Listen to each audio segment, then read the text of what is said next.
If Love and Gogi is wrong, I don't want to be right. What would Socrates say to that? It tickles my fancy. Okay. Goosies.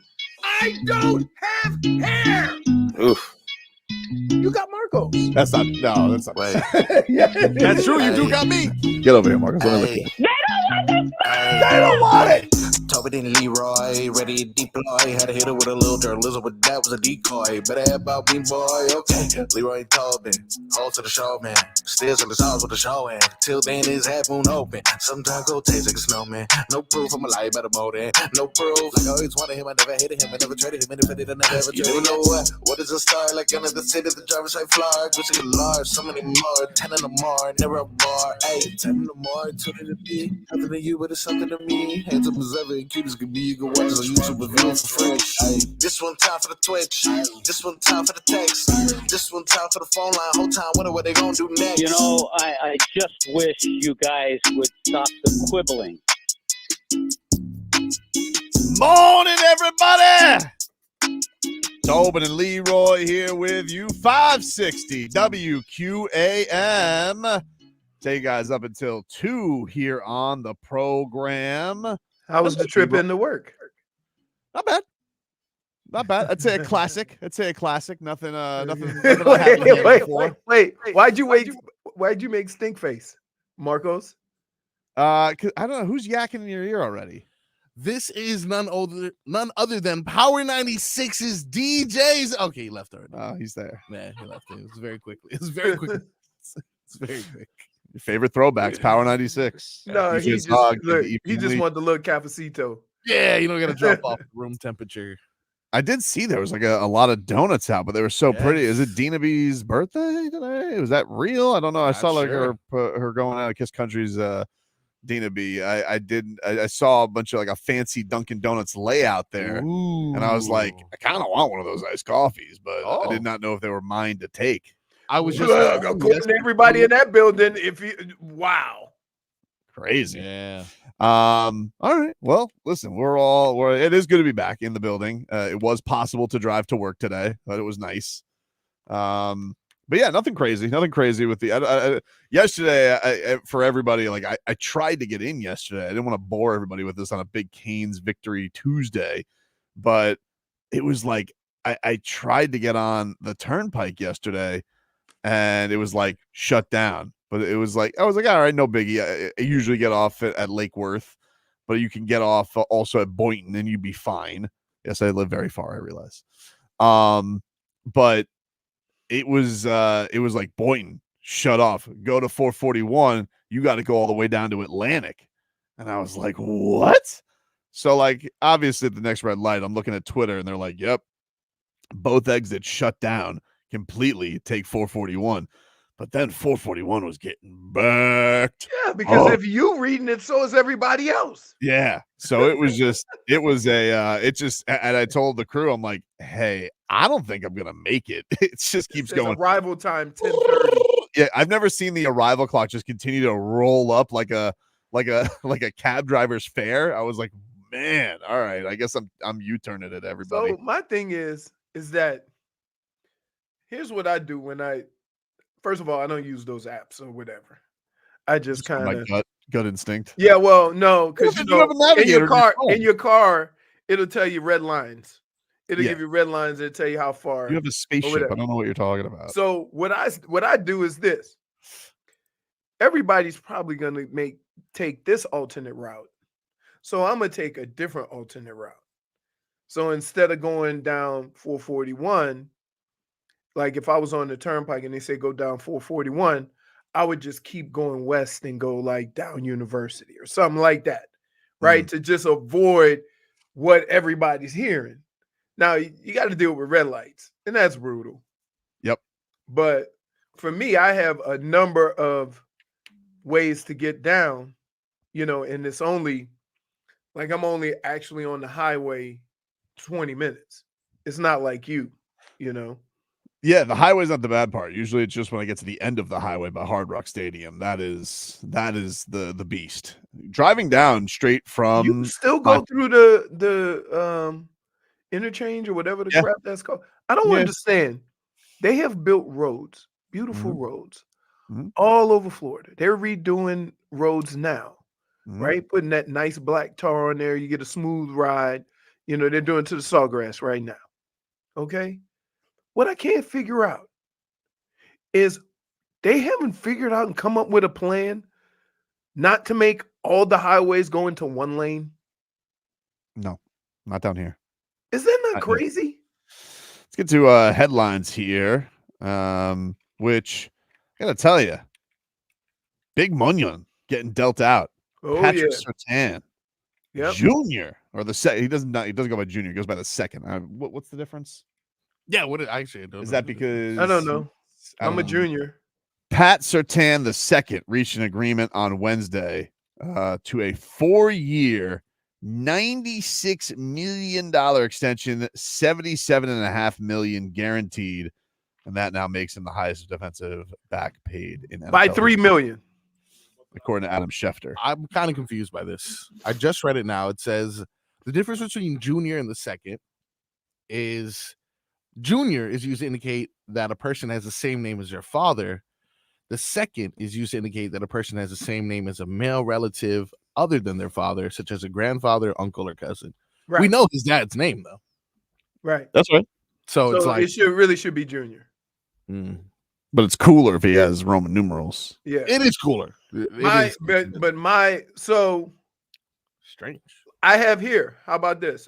My grandfather's name was Lloyd Williams. My uncle's name was Lloyd Williams. And his son's name is Lloyd Williams III. And he has a son, Lloyd Williams IV. So, but The my last guy uncle to, is junior. The last guy I remember making it to the fourth was Will Fuller. Wasn't Will Fuller the fourth, or was he the fifth? I think he may have been the fourth. I think he was because the I fourth. remember the IV. Yeah. And I think I'm fourth. Yeah, that is but fourth. Yeah. You know Roman numerals. That's the only thing I Well, do. can I just say this? Except for Super Bowl. I didn't know what number was after his name because he never played. Well, totally fair. And we're Right. hoping that Odell Beckham is not going in that path. Well, You know, think about this. What if the Dolphins said we'll take a flyer for $3 million with Odell Beckham? It's not the Will Fuller situation. Will Fuller, you get $10 million. Yeah. Well, no, I mean, yes, but also here's the thing that what you don't pay for in money, you get in publicity, because people care a lot more about Odell Beckham than they do Will Fuller. Yeah, Respect. no, I get all that, but I'm saying from the Dolphins standpoint, if he only plays half the season, he's not going to get his numbers. So that's $3 million. You paid $3 million for a guy if he gives you 8 to 10 games, right? As a version of himself, that's a pretty good deal. Mm. Now, if he played all the games and you had to give him it's still good deal.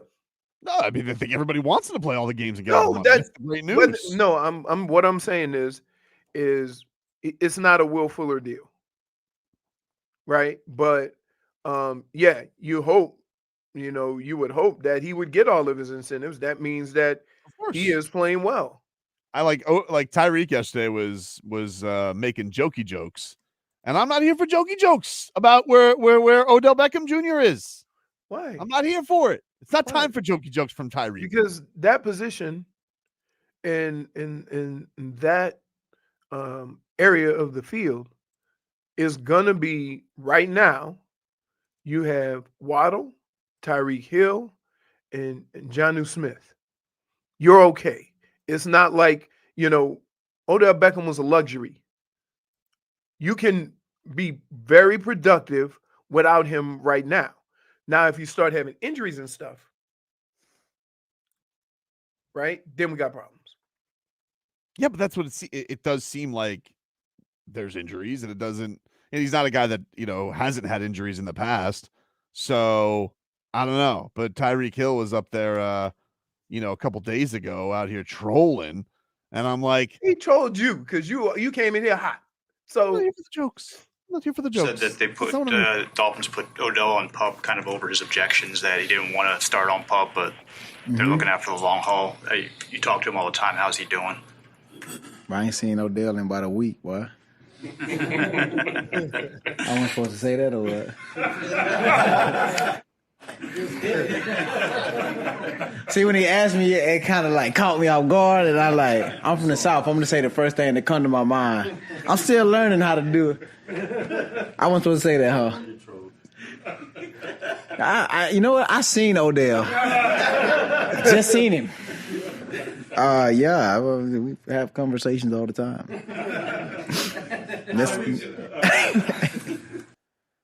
Not time to laugh. I'm not ready to laugh right now. But you know what it is? It's like, that sounds like a guy that's tired of answering questions about Odell Beckham.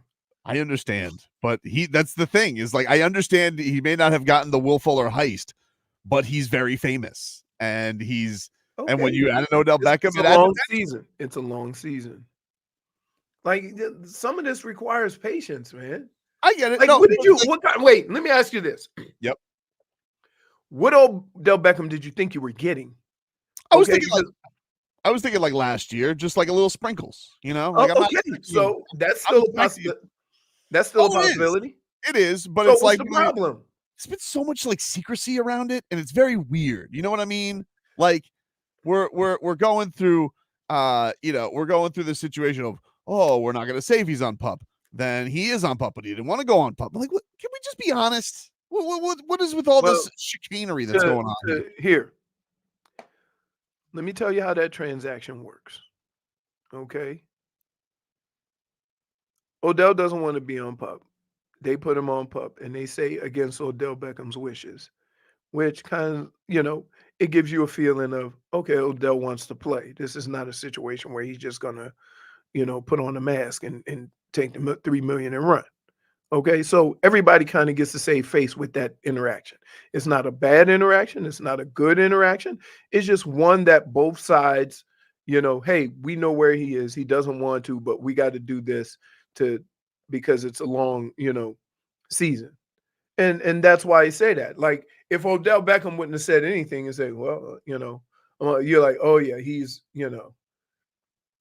he's putting on the mask. But the fact that he comes out and says, no, I didn't want to go. I didn't want to be on pup. I don't want to be on pup. I can, then that means that, at least you get an idea that maybe he's working towards, getting on the field and doing everything he can.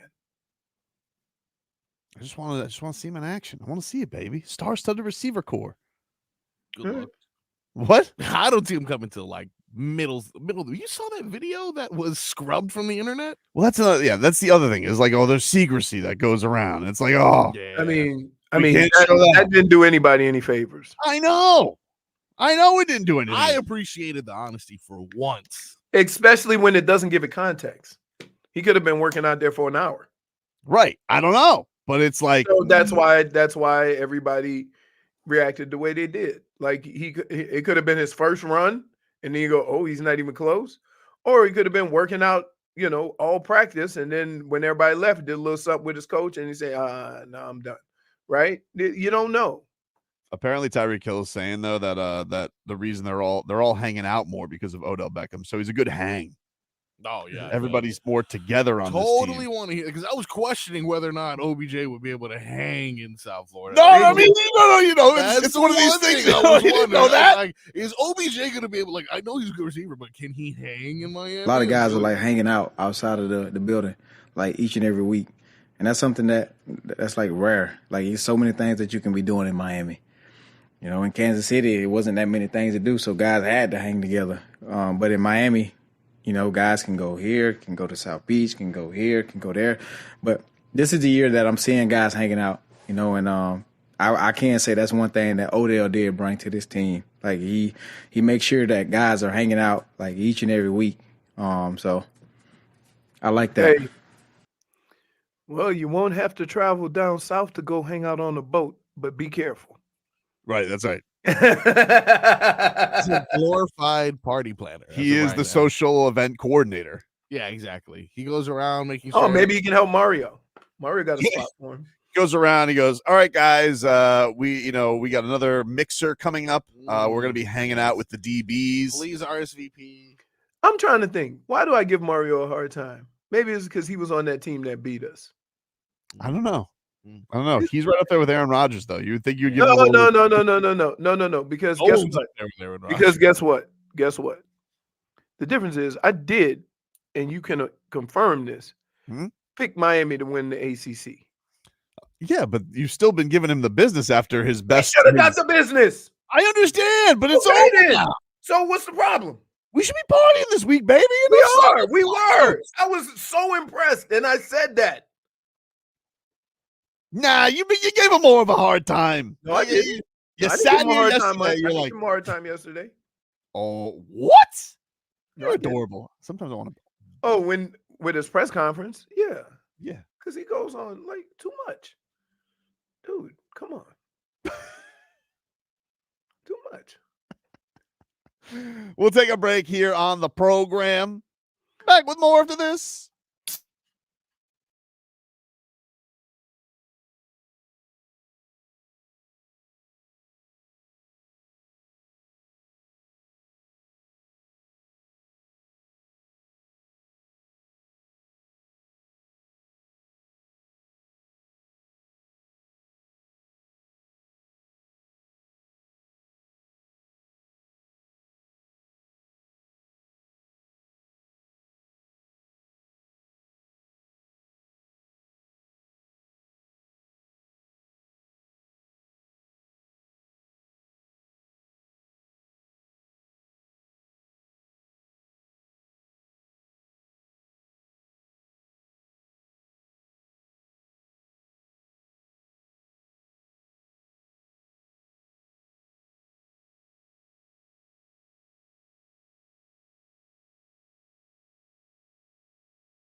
All right, welcome back, everybody.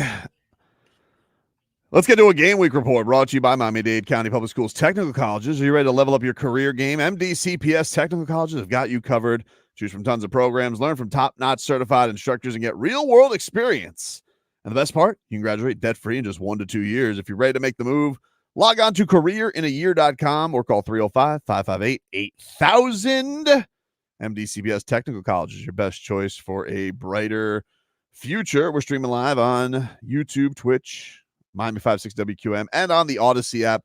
You can get that free in your app store. AUDACY is where you guys can stream us along on demand or live in your ears. Steve was calling up. He's trying to call Publix, but he did have an Odell take. What's going on, Steve? Hey, guys.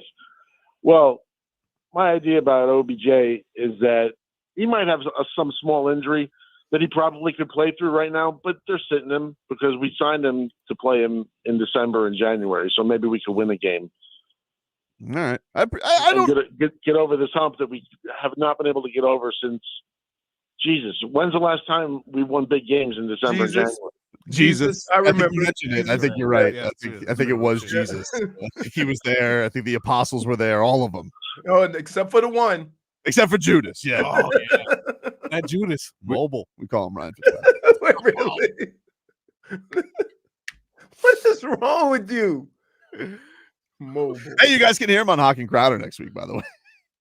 Oh, Fitzpatrick? Yeah. I was like, Judas?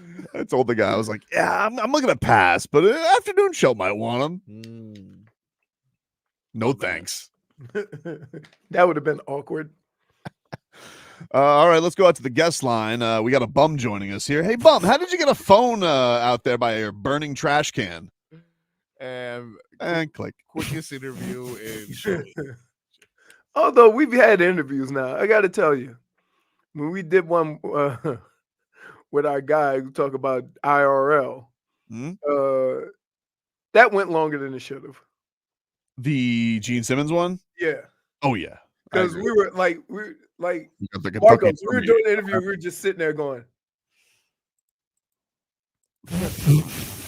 No, and Tobin was reaching for questions. That was one of those where they were like, yeah, you guys, we didn't want Gene Simmons on the show, but it was like he was doing something that he paid commercials for. They're like, will you guys have Gene Simmons? I was like, sure. Yeah. I can understand where initially it's like, oh, yeah, Gene Simmons, but maybe about 4 minutes later when you've asked. No. 1.5 tops. Maybe about 90 seconds later when you've asked every cool. Like, what is he going to say? Like, so how long's your tongue? I don't know what else to ask him. You guys could have had a tongue off. That would have bought 2 minutes at the very Definitely. least. And then I would have been like, so how was it biting the bat's head off? Then he would have explained that wasn't him. That was So the 3 minutes. That was. I think you're mixing us up with Ozzy. No, I'm pretty sure it was That was you. That wasn't you. Sure Did you eat the ants? Did you snort the ants? Hey, by the way, I made that mistake.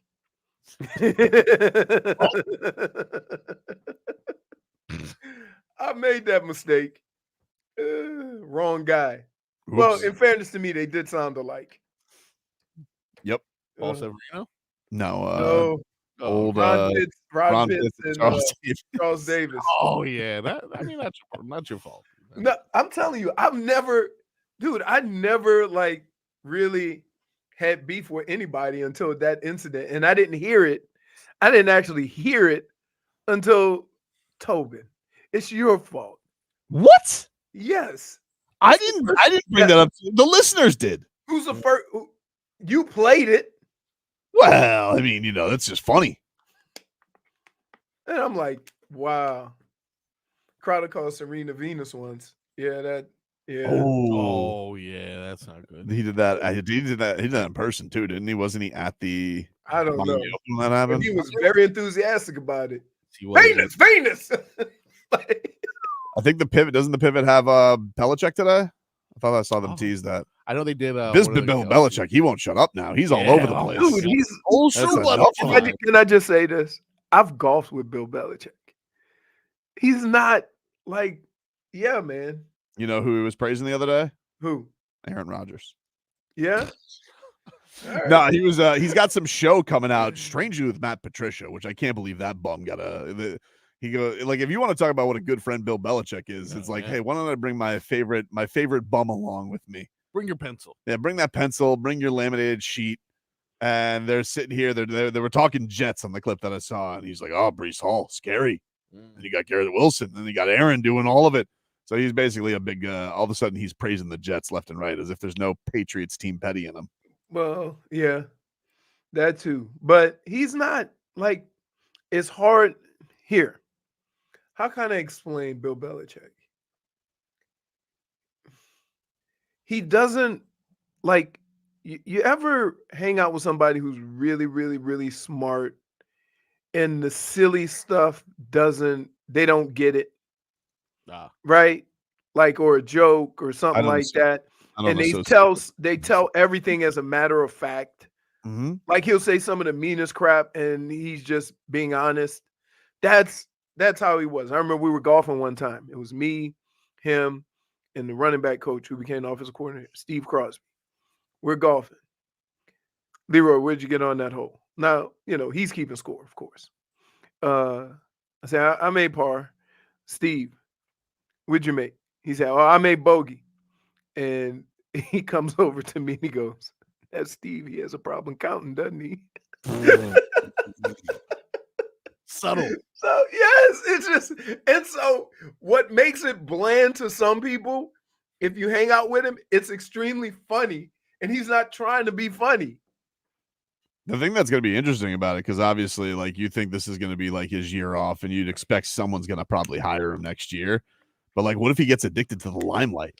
I think he's one of those people that enjoy being around football, right?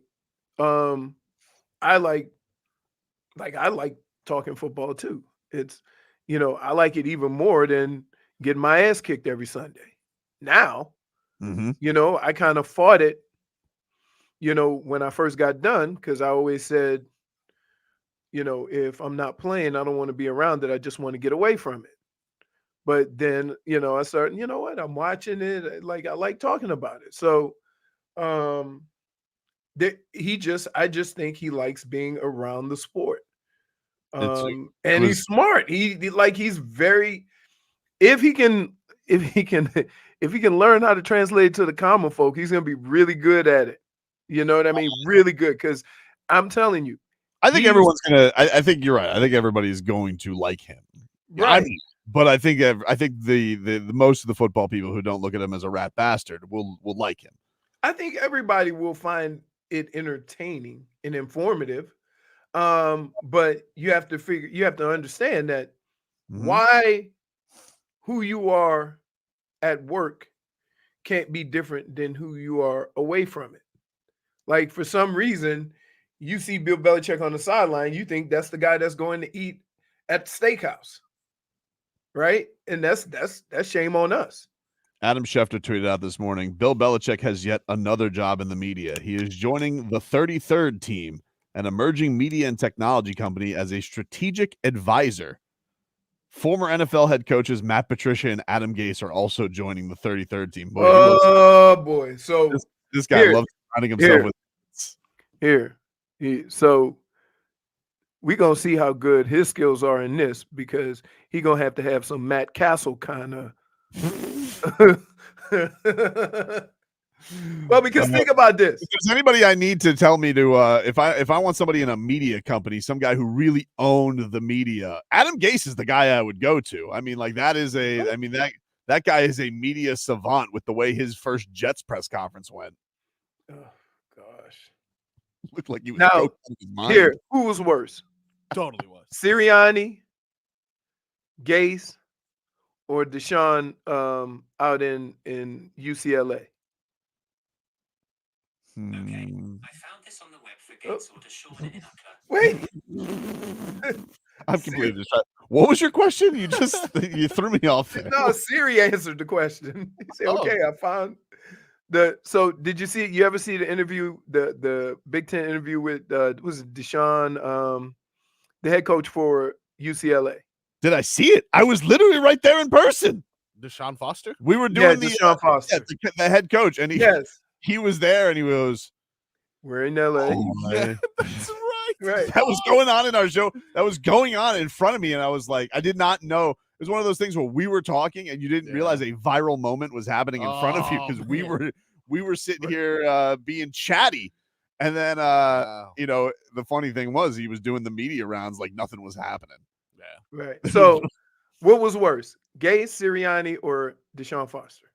I got to go Gase. Gase in that press conference, he looked like he was seeing demons. You know, like Sirianni was super awkward for sure. You know, Right. like he did not command the room. Deshaun Foster just didn't want to talk. I don't think he realized the pomp and circumstance he was walking into. Mind you, that wasn't like his intro press conference to UCLA. That was like the Big Ten media day. He didn't realize everybody. I think somebody went up there and just literally talked because you were allotted like 15 minutes. And a lot of coaches just filibustered. They didn't want to take any questions. Like they just rambled for 15 minutes. Well, what's crazy about that is I think of like, man, he really didn't want. Oh no! Like, wow. But I give him credit. I believe they started making shirts afterwards at UCLA's next practice that said "We're in LA." Of course, somebody gonna make a shirt. That's how you got to do it. Whoa! Did you like that press conference was bananas from Adam. Kind of looks like Beetlejuice. Dude, that press conference with his first press conference with the Jets was crazy. He's on drugs. Like he always had crazy eyes on the Dolphins. Don't get me wrong. Like I'd sure. watch these press conferences with Adam Gase and I'd be like, "What's up with this dude?" You know, I was never a big fan, mostly because he hated Jay Ajayi, but actually completely because he hated Jay Ajayi.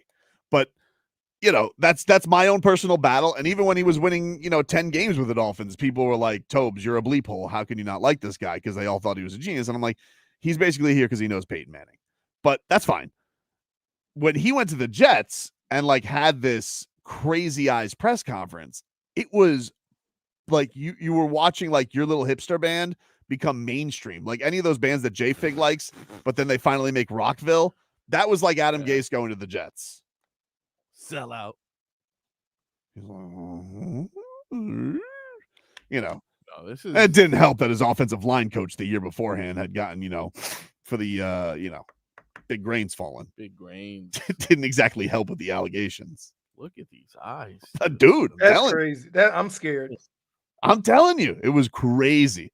But anyway, he's joining Bill Belichick's press conference, his media company. Love the ads. Somebody teach him to look at a teleprompter. Or not look so hard at the teleprompter. Oh, man. We'll take a quick break. Back with more after this.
All right, welcome back.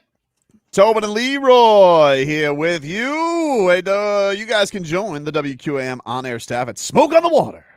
Great name. In Weston for Whiskey Stars and Cigars. It's on Wednesday, September 25th.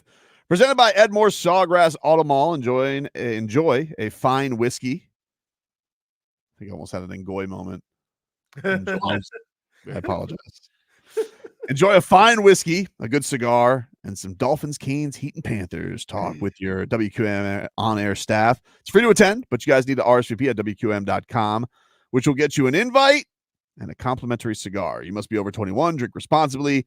Talk sports with the WQM on-air staff at Whiskey Stars and Cigars Wednesday, September 25th at Smoke on the Water in Weston, presented by Edmore Sawgrass Auto Mall and sponsored by the injury law firm of Cohen and Judah. So we were just watching, Leroy, during the break. Good Morning Football. Well, all I can watch is Fox. That's why? You know why? Is there a blackout of ESPN still? That's still on? Yeah. Wow. What? That's still going on? Yeah. What are they going to do with Monday Night Football? No idea. You want an antenna? Should we get you an antenna? You can't get cable on. You can only get the basics. Yeah, but ABC has Monday Night Football. Yeah, I can get ABC. But you can't get ESPN. Right. Terrible. It's dude. Like, only in America could you pay for a service, you not get that service, and they still collect the money. Only in America. Waddle Baby Waddle says ESPN and Disney. My daughter can't watch Bluey. Well, that's ridiculous. I don't understand, because here's what I don't get. If you buy a service, yep, you look at, because they basically tier the services, right? Yeah. So the more channels, the more it costs, or whatever. You want the sports package, that's another level. So if I can't get one of those levels, shouldn't my bill drop? But it won't. It won't. Definitely should. I think I saw our boy Brian London yesterday. He had said that he was offered $60 off for the year by DirecTV. I was like, for the year? That's disgusting. Maybe a month. Like, if it just to make a little sweetener, I'd take $60 off a month. But for the year? Because they like, yes, that is, and here's what, while we talking about prices and stuff like that, this needs to be a discussion too. Because this is criminal. You pay for a service, you don't get it, and then they give you $60 back for the year? Right. No. And I know this is part of the leverage on it. Like, I'm sure Bally wasn't in a rush because all they were missing was Marlin season. If it happened during heat season, I'm sure the negotiations would have gone better. But to do this on the midst of football is cruel, right, and ridiculous and but un-American. It's not. Listen, we pay DirecTV for a service. It is not our problem how the service gets there, right? That's what you have to do. But you have Stream, don't you? You don't even have the satellite anymore. No, I have Stream. Yeah. Just bounce, dude. Just go to. You can literally go to anybody else. Get a Fire Stick, and you can just sign up. I have Roku. Just do it through Roku. Enough. Say F them. It's not even like, what are they going to do? Oh, return our equipment? I already have my equipment. It's in my TV. Look at that. Yeah, but I got all my stuff. I understand, but you need to take a stand. That's what they want you to say. I got my stuff. I got my You're stuff. right. You're right. You're right. You're right. You're right. But You're lying again?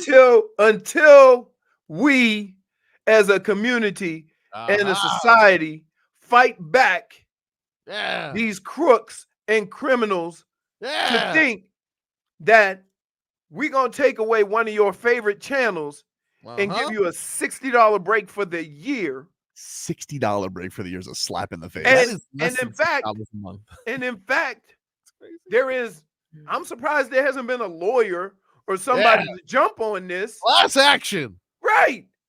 More like classless action. Yeah, That's what DirecTV's doing. That's it. That's Or somebody.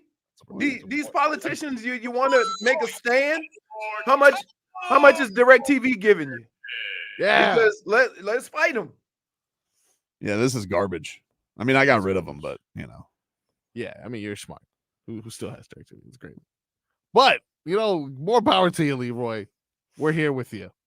If you I get it, though, but here's the thing. The thing that sucks about it is there are places where it's all you can get. Like, you know, there are places, even if this happens with, you know, they'll basically get a stranglehold on like a development. Yeah, or they'll get a stranglehold on like someplace where you're forced to. And so what else are you supposed to do? And to take away the most American thing there is, the only thing that unifies us as a people anymore, football. And you're taking that away for petty quibbles? Didn't realize we lived in communism. It's ridiculous, dude. I can't stand it. But what do you expect? That's where, you know, that's where we are. That's where businesses are. They can do whatever. And while we sit here talking about, listen, I don't know what role politicians play in all of this, the prices of everything or whatever, but I know the companies are benefiting from it. So why don't we hold them accountable? Oh yeah, they're definitely giving some mayors some free red zone. Oh, for sure.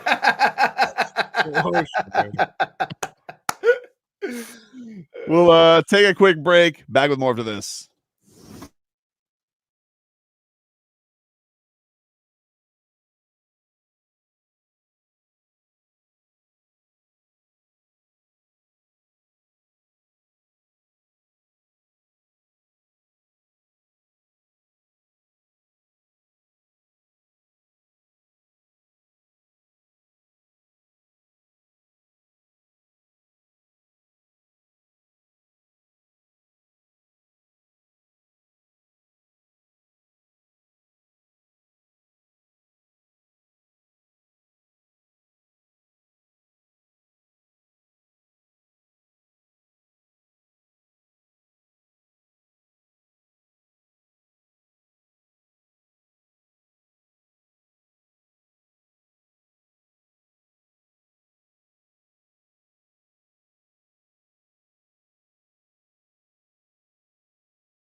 It's time for our Tua. It's our Tua. It's our Tua. It's our Tua. Tua, Tua, Tua. Tonga Vailoa. Not Tua Tagovailoa. A for effort. Dolphins quarterback. Tua. It's our Tua. It's our Tua. Tua. Tua, Tua, Tua. Tua, Tua, Tua. Can go to hell. Tua Tonga Vailoa. Dolphins quarterback. Daddy loves you guys. Our Tua with Tobin and Leroy. Check the history of food.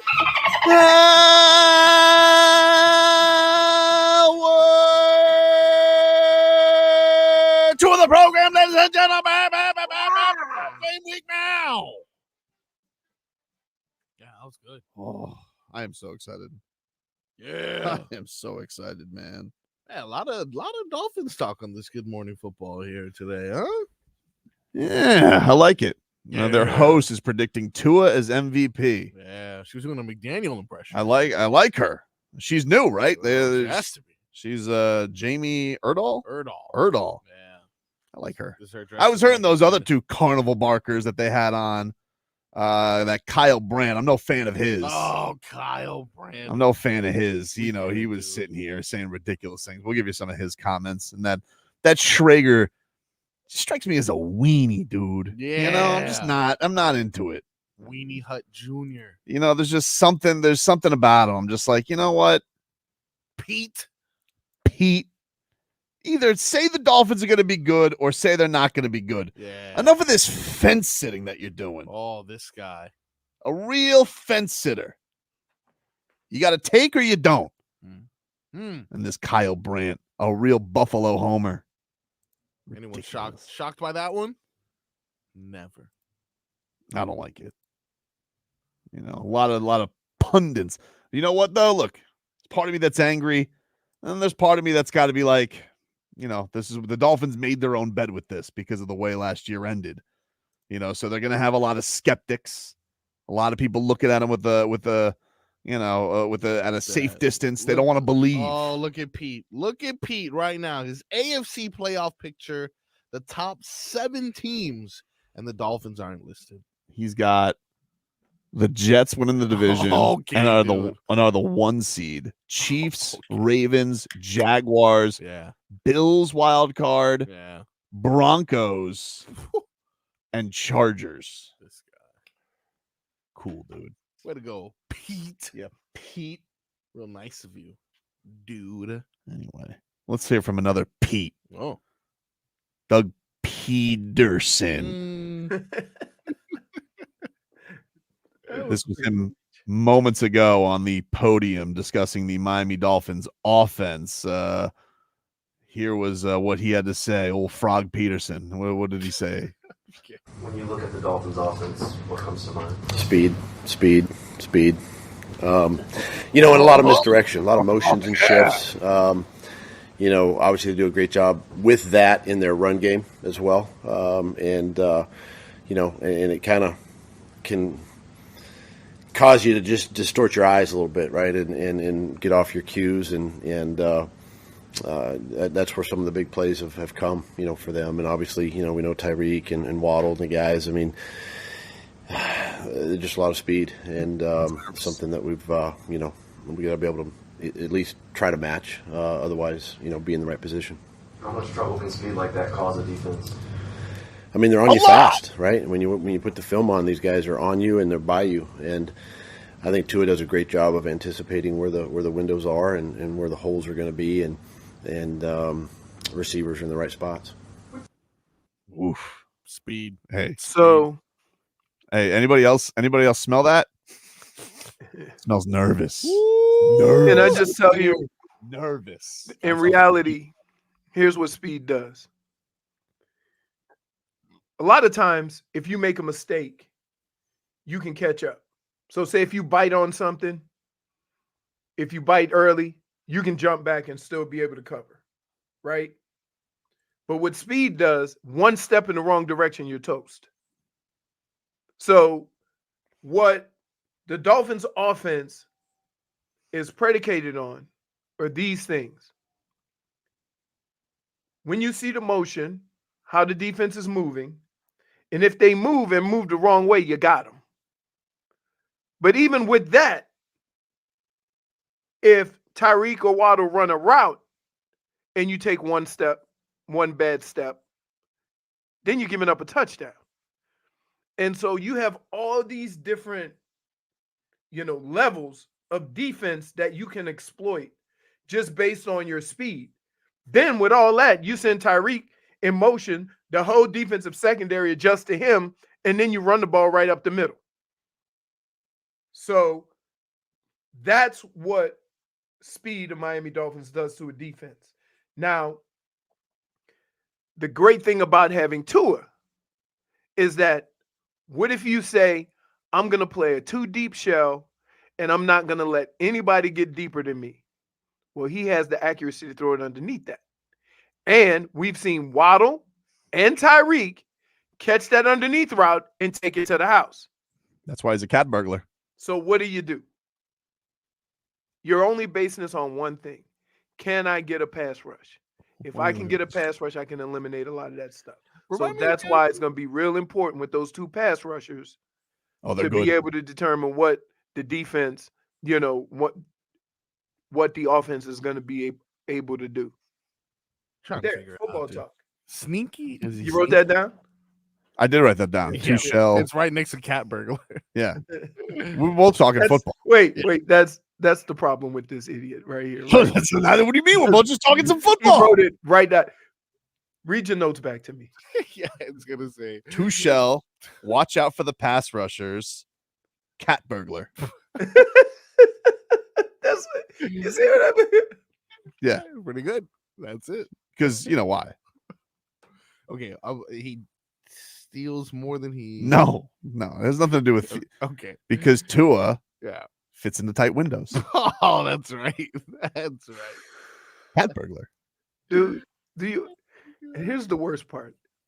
You ever have I'll be talking football with Tobin and looking at him. Yeah.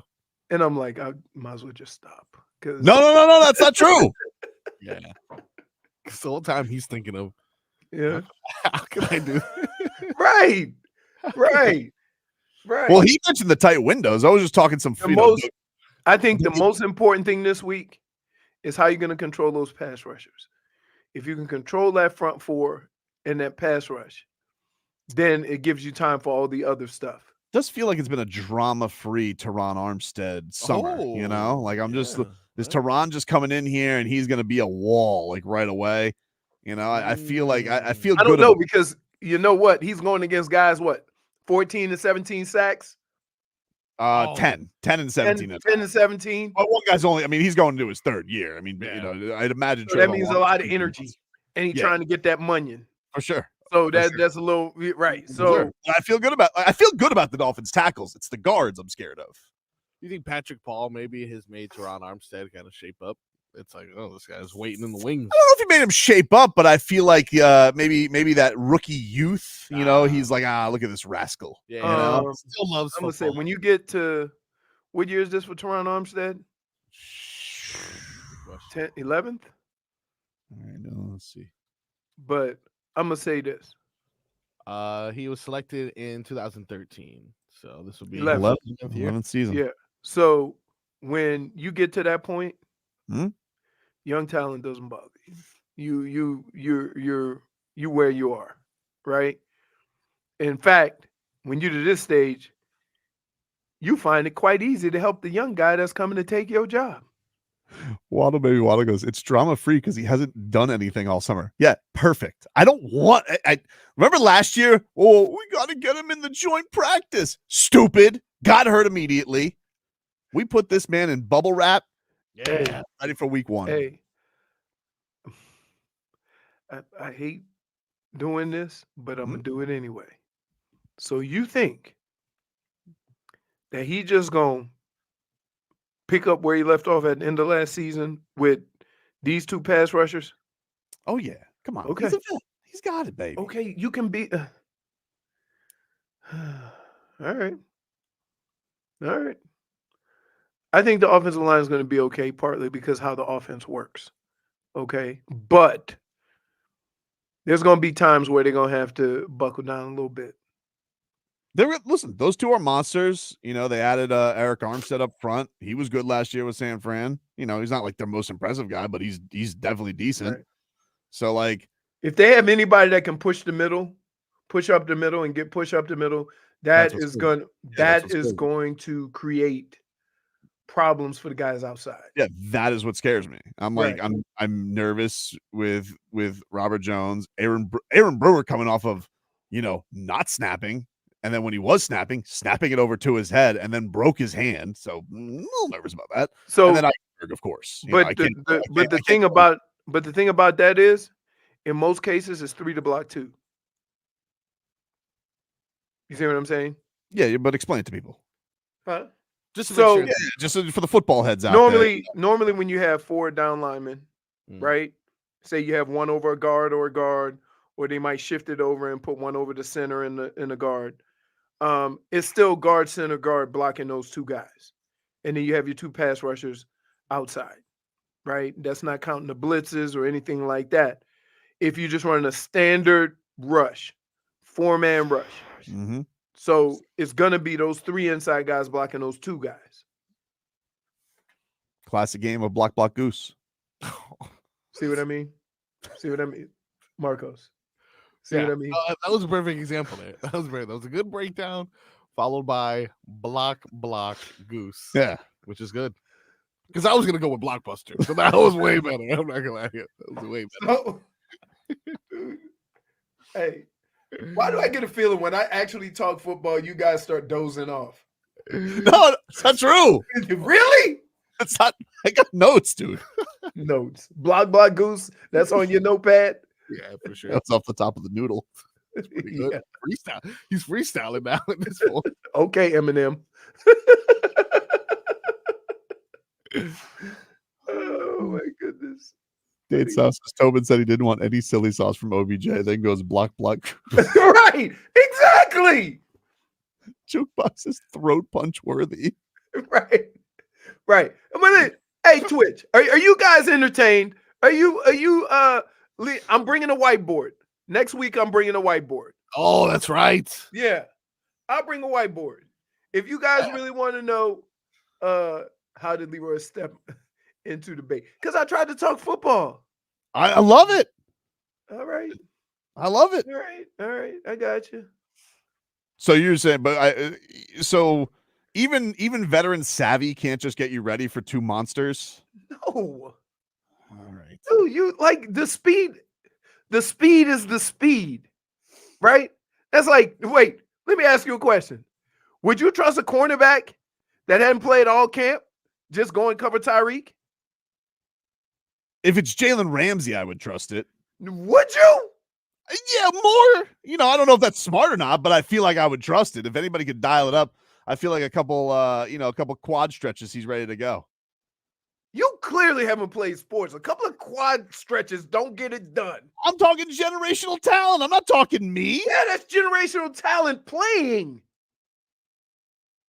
Like we're getting like, as a league, we're getting into bad habits about not getting guys ready for football. Because I feel that the first 3 or 4 weeks of all of football is going to be garbage, except for the teams with the new coaches who went in there and killed their players. Was that Harbaugh? Does anybody kill their players anymore? Like, who's had the real hard camp? Well, you can't practice. You can't really do 2-a-days.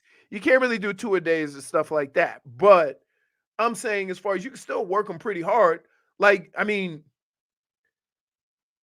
McDaniel gives guys, like, if you sweat too much, you got tomorrow off. Yeah. Hey, can we get Tyreek some cucumber water over here? Please. Not the regular kind. And for God's sakes, can I just say this? Whoever invented cucumber water, I want to chop your throat. There's no. When have you ever wanted water that tastes like cucumber water? I was at a place the Was other it day. cucumber juice? Like, yeah, there's certain things. Right. Exactly. That's what I'm saying. I went to a place the other day that, normally you'll put lemons in your water. Yeah. They tried to get by with limes. And no, it's not the same. No. What are we doing here? No. Yeah. Nice try, dude. They say we ran out of lemons. Here's a lime. A country. I know when I was growing up, we went to a restaurant. They say, give me some lemon water and some sugar packets. Sugar packets. They say, right here, boy, that's some free lemonade. Take a break. Back after this. This hour of Tobin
Welcome back, you rascals.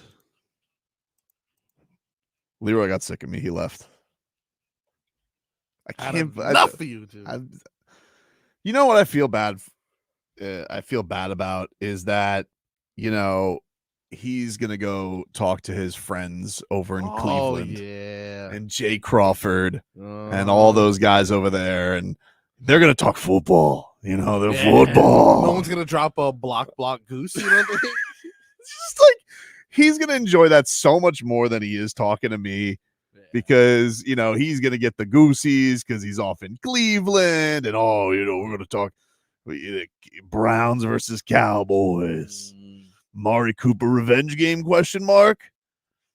And I don't know if he enjoys that more or not. I don't know. Like, is he just sticking around because he kind of likes me? Like, I make him giggle every now and then, but he doesn't respect the football talk. Which I thought Block Goose was appropriate.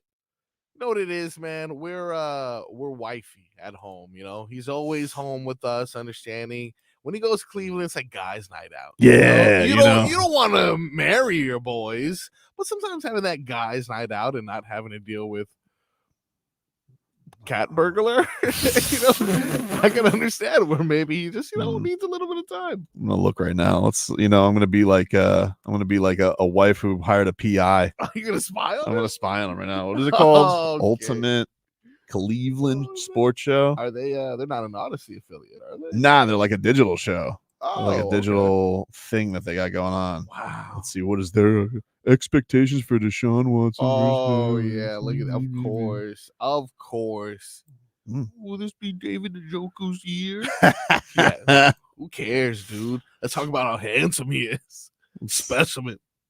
All right, gotta wait through the ads, see what goes on there. Yeah. In the meanwhile, while waiting for this, Canes though, baby. Oh, Canes. Now up to 12th in the country after last week. What a jump. Those Florida State Seminoles. Oh, see you, dude. Out of the top 25. It was a nice brief stay for those bums. They're out of here. Oof. But I'm telling you, dude, this is it really does feel. I'm not gonna say the term. I'm not gonna say the term yet that we're all, but I'm thinking it. I'm not gonna say the 4 words we're all thinking about. I'm not. But we're all thinking it. And I want to say it really bad. Yeah. But I'm not gonna say it because maybe the Gators suck. But this is like the most buzz I can remember about a Canes win, certainly since Notre Dame. Since Notre Dame. 100%. But it's like, I'm so excited because here's the thing. I genuinely feel like Mario and the crew there has built a very talented squad. That's very clear. Yes. But you just needed an alpha. You needed a guy to be the Pied Piper of swag. And that to me is what Cam Ward is. Like he is just, he's a little bit, he's the secret sauce to make it all go. A maestro to a swag symphony that the Canes needed. And Marcos, I got to tell you, I can't wait for the rest of this year to play out. Dude. Like all I just need them to do is not screw the pooch. It feels like if they just do what they are supposed to do, they're going to get to this damn playoff. It really feels, and I'm trying not to get caught up in it. I'm trying not to have it all blow up in my face. Like I'm trying not to go all Wild Heat Coyote. Yeah. I'm trying not to be Wild Canes Coyote. I'm trying not to chase the Roadrunner and run into a brick wall again. I really don't want that to be the case, Marcos. Yeah. But man, that was fun. It's a pretty favorable schedule as well. Not sure if you had a chance to look at it. What? Dude, it's a bit of a walk in the park, if I'm being honest. And I heard something that, actually brings up a good point. Obviously, they're not going to be the highest ranked team. Mm-hmm. And, there's a lot of dysfunction.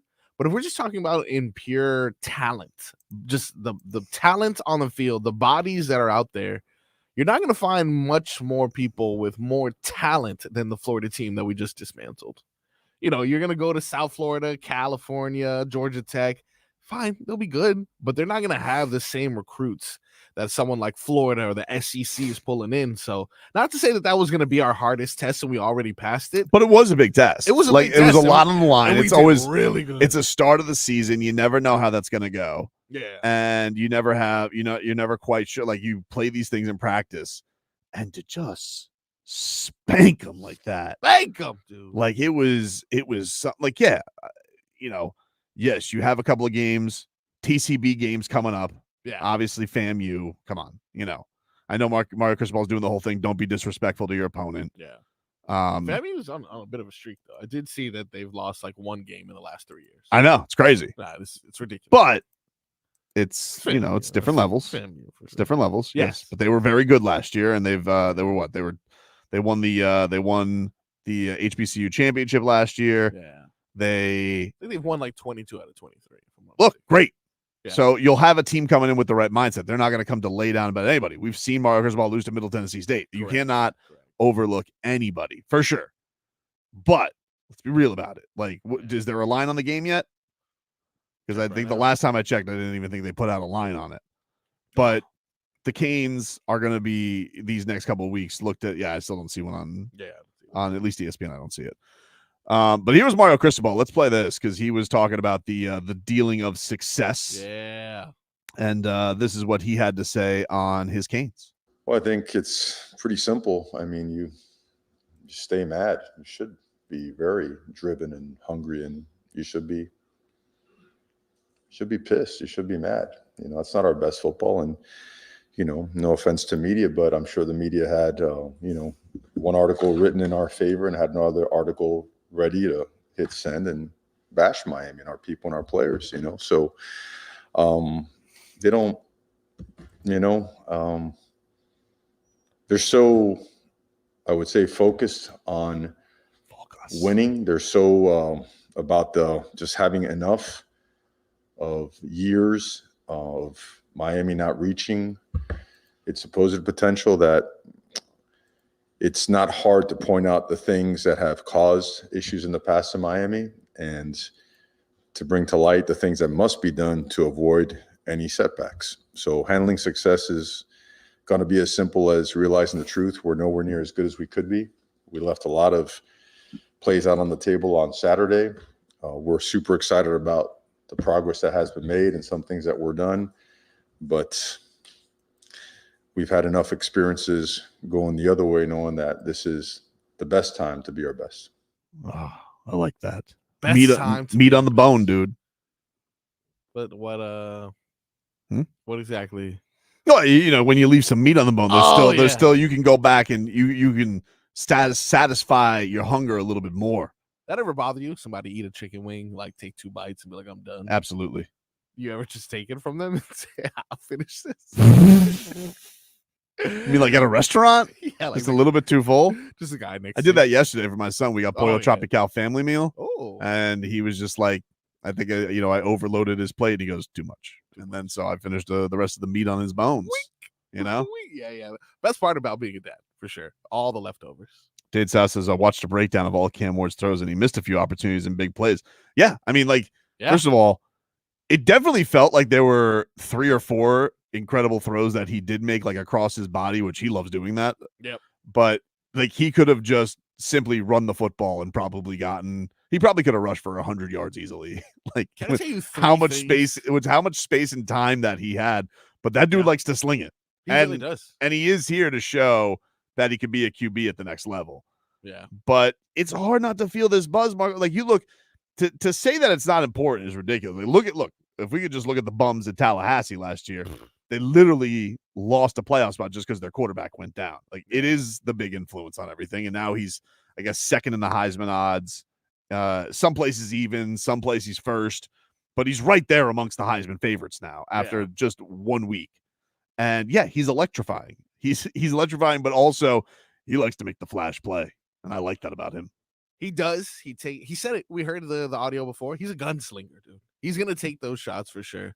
But there are 3 things that he did that were not necessarily like the impressive, because everyone's going to look at the plays that he makes and think, of course, that is very easy to tell this guy is a transcendent talent. But there's some things that aren't necessarily football related that he did. That's like, all right, you got to watch this guy. Mhm. Number one, he threw that pick, went straight to the sideline. He was so in that iPad. Yeah. It's like, hey, buddy, it's halftime. We're going to halftime now. He's like, oh, I'm sorry. I was too busy studying the iPad. Yep. Gotta love that. When he's running, of course, you could have had maybe 10 more yards trying to do something flashy. He's jogging out of bounds at a light pace because you can get a soft tissue. It was almost disrespectful the way he It went. was out of bounds. 100% disrespectful. It was almost disrespectful, like how Totally he's just like, meh. I'm not. You think I'm gonna deal with you? Exactly. Step out of bounds, and I'm gonna go sling it down the field some more. I could have had more, but why? I've made my point. And then the fact that he didn't come out of the game. This guy's a dog, man. This guy's a dog. I love him. I mean, the Miami Hurricanes had a lot of talent and a lot of good positions, but there wasn't that transcendent talent that's like this guy, bona fide first rounder, 100%. Maybe like Ruben Bain, but with just a lot of good players, but bona fide first rounder. It wasn't until Cam Ward stepped on this field that I'm like, that guy is a bona fide first rounder for sure. And it's like, you got him, you got the dog and Xavier Restrepo, who like what a game he's what a career he's putting together for himself. But now he's got, what seems like a legit QB to put there with him, and he's just willing to lay his body on the line. Should have had a touchdown pass too. Oh yeah, should have had a touchdown pass. And then I also liked reading the other day. Here's some growth with the Canes too, because we always talk about the swag penalties that will that'll get you, but no pre-snap, no post-snap penalties from the Canes. And I think it was I think Jacoby George, I think it said that he got punched by a Florida Gator. Yeah. And the coaches were proud of him because he didn't retaliate. And I think he had something like maybe it was 3 unsportsmanlikes last year, so that shows growth. It shows growth. It's those small things that take us from like, oh, look at these delinquents and like, look at these wild players to like, oh, these guys are good. Schmieden says, but to be honest, you missed the double middle fingers. I do. Listen, I did. I loved Al Blades Jr. I wanted. Who was that quarterback from Florida that he did that to? I don't know. It's so good. He did the skipping and the jumping double middle finger. But I felt like but here's the thing, Schmieden, like they did rub it in the Gators' face. Yeah. Like they did it, but they did it on the sidelines, taking their recruits. They were mocking the Gator chomp. I'm not going to say the 4 words though. I'm not going to say it, but I'm thinking it. Now tell me, let's imagine this. We're dominating Florida State later on in the year. Florida State is maybe just trying to get a little bit of hope late in the game. They throw an interception. Place goes wild. We go to the sideline. They open up a box. The gold chain appears, dude. Wow. Put it over the neck. Wow. That to me is gonna be the moment. Just bring it back. Bring back the turnover chain. You bring back the turnover chain, you might as well guarantee a national championship. Man. Guarantee it, dude. Tate South says 3 words in a letter. But if it's a proper, it's a proper, is that a word? It's a word, though. Whatever, dude. You guys know what I mean. The phrase I'm thinking of. I'm thinking it. Oh, I'm thinking it. Yeah. All right, we'll take a break. Mixed bag coming up next. WQAM broadcast.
All right, welcome back, everybody. It's Tobin and Leroy here with you, 560 WQAM.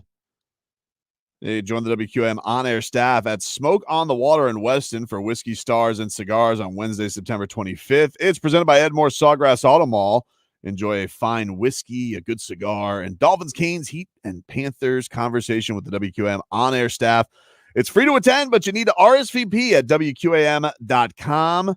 which will get you an invite and a complimentary cigar. It must be 21 or older. Drink responsibly and talk sports with the WQAM on-air staff at Whiskey Stars and Cigars, Wednesday, September 25th at Smoke on the Water in Weston. It's presented by Edmore Sawgrass Auto Mall and sponsored by the injury law firm of Cohen and Judah. It's that time of day, ladies and gentlemen, where we hand the keys over to Frog Boy, and he mixes it on up, dude. The Mixed Bag brought to you by Broward Health. Well into your future. All righty then. Watching Leroy right now, by the way. Yeah. No giggles. Is anyone smiling on that? No one's smiling. Wow. No that's one's great. smiling. Yeah. Cool. Let's meet. I don't know who this guy is that he's talking to. Probably a member of the dog pound. It's not Bernie, Oh, right? No, now there's a chuckle. Oh, a chuckle, huh? Look at him having so much fun over there. Anyway, what do you got? I'm closing this out. It's disgusting. Yeah, disgusting. What do you got, Marcos, today? I got some sound here from the National Pundits. Pundits? What does that mean? I don't know what that word means. It's like a judgy person, right? Yeah, the National Talking Heads. Is that like better? I don't know. Like I feel like pundits. A pundit? Yes. According to dictionaries, Google, can't trust them. An expert in a particular subject or field who frequently is called on to give opinions about it to the public. I would consider Stephen A. Smith as a pundit. I would agree. I would call him a pundit. Yeah, well, he, as usual, gave his opinion. Very interesting one in regards to the Brian Flores era of the Miami Dolphins. All right. Now, he mentions Brian Flores did it without Jalen Waddle. Problem? Jalen Waddle was there. Don't understand really what he means by that, but let's hear Stephen A. out, shall we? Talk and brag about how Mike McDaniel has done such a bang-up job, such a great job, but that's not what Brian Flores did. Well, I recall Brian Flores winning about 10 games in the season. I recall Brian Flores having Ryan Fitzpatrick. Now, what he said, according to Tua, is inexcusable, egregious. It was beyond the pale. It crossed the line, and nobody's here to defend Brian Flores' behavior towards Tua Tagovailoa if those things were true. But the other side to this, guys, is this. Brian Flores didn't have Tyreek Hill. Brian Flores didn't have Jalen Waddle. I mean, we're talking like Brian Flores goes out the building, Mike McDaniel comes in the building, same identical scenario, but different results. That's not true. What would Brian Flores have done if he had Tyreek Hill and Jalen Waddle? What would he have done if he had those brothers? I'm just asking.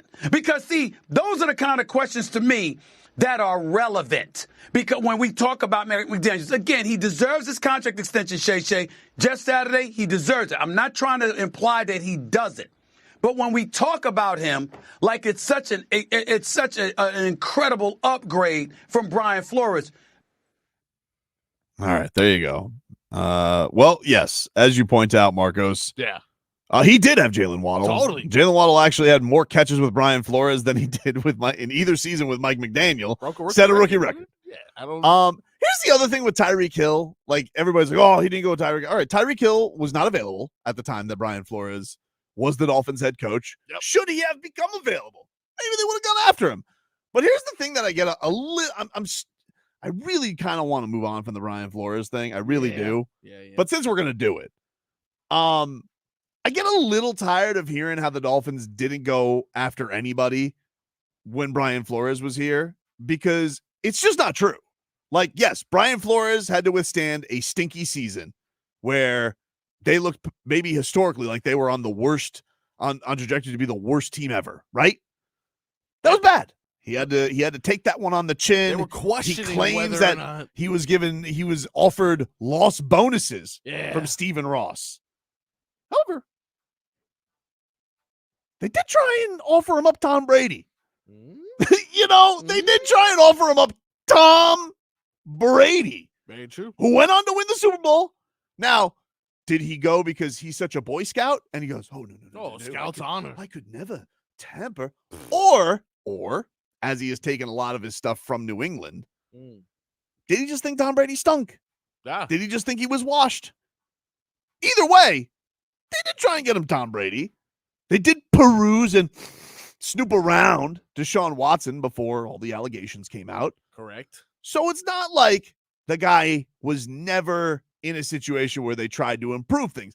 But when it didn't go his way, lashed out, was awful to his quarterback. Yep. Acted like it was such a burden to have him around. That is right tackle too, right? And Austin Jackson and as many Minka Fitzpatrick wanted rats off a ship because he didn't like being here. You called him Stinker Fitzpatrick. He's being bullied. I stand by that. He was a bit of a baby on Twitter about it. True. Stick it out, Stinker. Still a root for him. Stick it out, Stinker. But it's not like the Dolphins never went after anybody when Brian Flores was here. Like, I get it. They didn't have Tyreek Hill. Guess what? He was in Kansas City, not available to Brian Flores at the time. So, and the whole thing with Jalen Waddle, like, okay, he had this. He wasn't available. Yeah, he was a rookie. He was a pretty great rookie. Pretty good. And by the way, before the Dolphins got Tyreek Hill, remember how excited Mike McDaniel was to have? I remember on the Levitard show, he was like, oh, who's like a guy in fantasy we should get? And he was screaming Jalen Waddle. That's how excited he was to have Jalen Waddle. And Jalen Waddle's production went through the roof, probably because he didn't have a fossil calling plays. So, I don't know, man. I get it. Did Brian Flores have some elements of getting a raw deal? Maybe. It's definitely when I understand why he's pissed off, because you have a winning record. Who deserves to get fired? But also, as we've seen to Stephen Ross and you valuing workplace camaraderie, workplace environment, this guy seemed like he was really bad at it. He's even admitted that on the record now. Yep. A lot of things that I should have changed. Why Mike McDaniel seems to have a harmonious workplace that he's built. Ultimately, yes, getting the playoff wins are the most important thing. Nobody's going to care about the other stuff. But Brian Flores didn't have playoff wins either. And it's not like the Dolphins never offered up, hey, we got big improvements that could be on the horizon for you. And he goes, oh, I could never go on a boat with Tom Brady. Oh, how that could old, no. Like it's so I don't know. It's one of those things where I'm not going to be completely deaf to understanding why Stephen Ross is looking at that and feeling like Brian Flores got a raw deal. But we got to say, hey, guess what? Sometimes you're Mark Jackson and sometimes you're Steph Curry. I mean, you're Steve Kerr, where you have the guys and then those guys take their leap. Yeah. It's unfortunate. But I don't understand. Like, we're going to continue to say poor Brian Flores never got Tyreek Hill. Is that going to be on his tombstone? Yeah, I can imagine that. Like, the Heat would have been good. It's just they didn't have Michael Jordan. Which, by the way, the dude hates personalities. Yep. Hates big profile guys. Imagine how he would have dealt with Tyreek. How do you think he would have dealt with Tyreek Hill? Because I'm going to say probably not great. Yeah, true. Probably would have turned him into like Wes Welker. Oh, yeah. 200 catches for 1,000 yards for Tyreek Hill. What do you know? Another slant. Anyway, what else you got? All right. I've been calling this. Sometimes it pains me to be always correct. Okay. It's a burden I must carry. But the jig is up. We have finally exposed him for the fraud and the snake that he is. And how coincidental this comes up just days after inking a $100 million deal. That's right. TMZ got a hold of it. It is currently going viral. Mm-hmm. I'm sure you've seen it. We call it the breakup plan. Travis Kelce's breakup plan has leaked online. Get out of here. A breakup plan, an alleged comprehensive media plan from the NFL stars reps full scope public relations made the rounds online Tuesday night, seemingly suggesting Travis and Taylor's love story was all fabricated for press and that there was even a plan to break up on September 28th. Why September 28th? Well, yeah, it was some sort of album thing. It has to be. Or like right before a tour date of, everything's strategic with these Kelces and the Swifties. Although he has been quick to deny the allegations. Interesting. What the hell else would he do? I mean, of course, what do you think he's going to say? Oh, yeah, that was mine. Sorry, left that on the desk. Just coincidentally, days after getting what he wanted, which was that $100 million deal. The breakup plan is already in order. I've called this from a mile. What did the breakup plans? Did it say like what was on the breakup plan? Yes, as you can read here, it says Frogboy was right, I believe. I think that's what it says, if I'm not mistaken. No, but I can read that it says key messages.